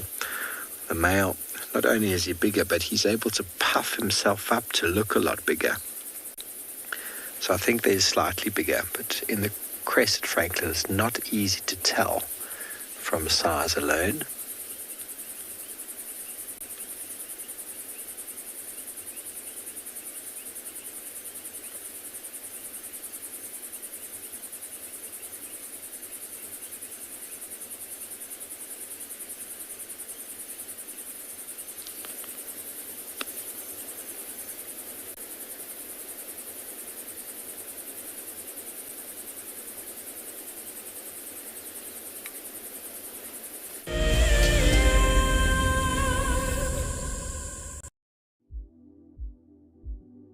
We get asked quite regularly what are the differences between African and Asian elephants. We caught up with Haresh, who's from Leopard Trails, which is based in Sri Lanka. Of course, size and weight is the first thing you notice. The African elephant is much bigger than the Asian elephant. Tusks in the Asian elephant, it's a very small percentage of male elephants only who have tusks. I was told that there's a theory that the African elephant's ear is in the shape of Africa. The Asian elephant has a much smaller ear. The elephant represents the bush and the jungle in Sri Lanka in a quintessential manner, and I think it's very important that we do whatever we can to protect them. For all of you Wild Earth explorers who bought plaques, today is the day that you will make your very first safari on our vehicle.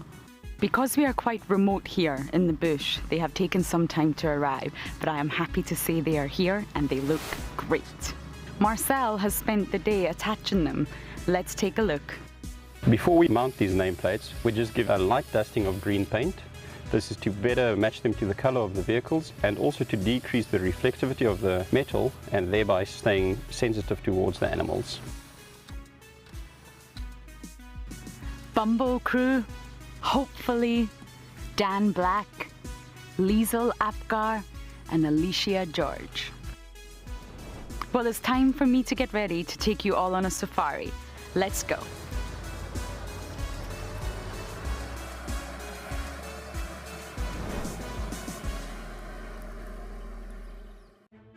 Hi, my name is Tristan Dix, and I am a guide here at Djuma Private Game Reserve for Wild Earth. We love connecting you to the African bush, and we always look forward to all of your questions. If you want to ask a question on Wild Earth, you'll need to register on the website. Once registered, go to our live safari page and submit a question below the live feed. Catch up with me on Wild Earth.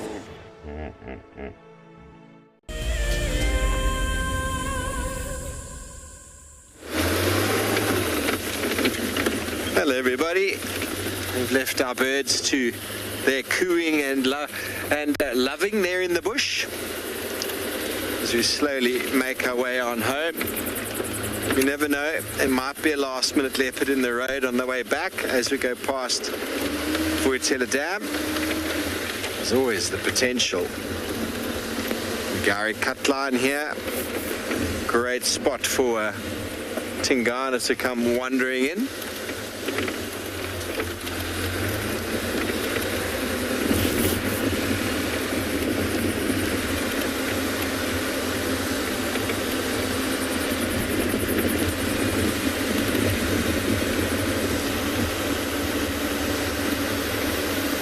What a fantastic, relaxed Sunday afternoon.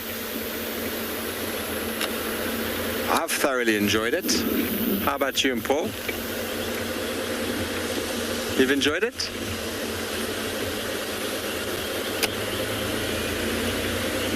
He's enjoyed it. He's not a man of many words behind the camera. Or fair though, he doesn't stop talking.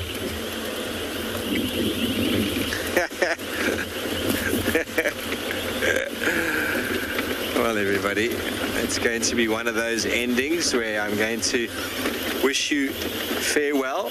Have a blessed evening further. We do thank you for your questions and comments. We'll be seeing you tomorrow morning, same time, same place, as I sidle up to the side of the dam, switch off my lights, and allow you to go into a closing with the wonderful sounds of the frogs that are going to deafen me and drown me out. So thank you for joining us. We'll see you tomorrow morning, same time, same place, as always.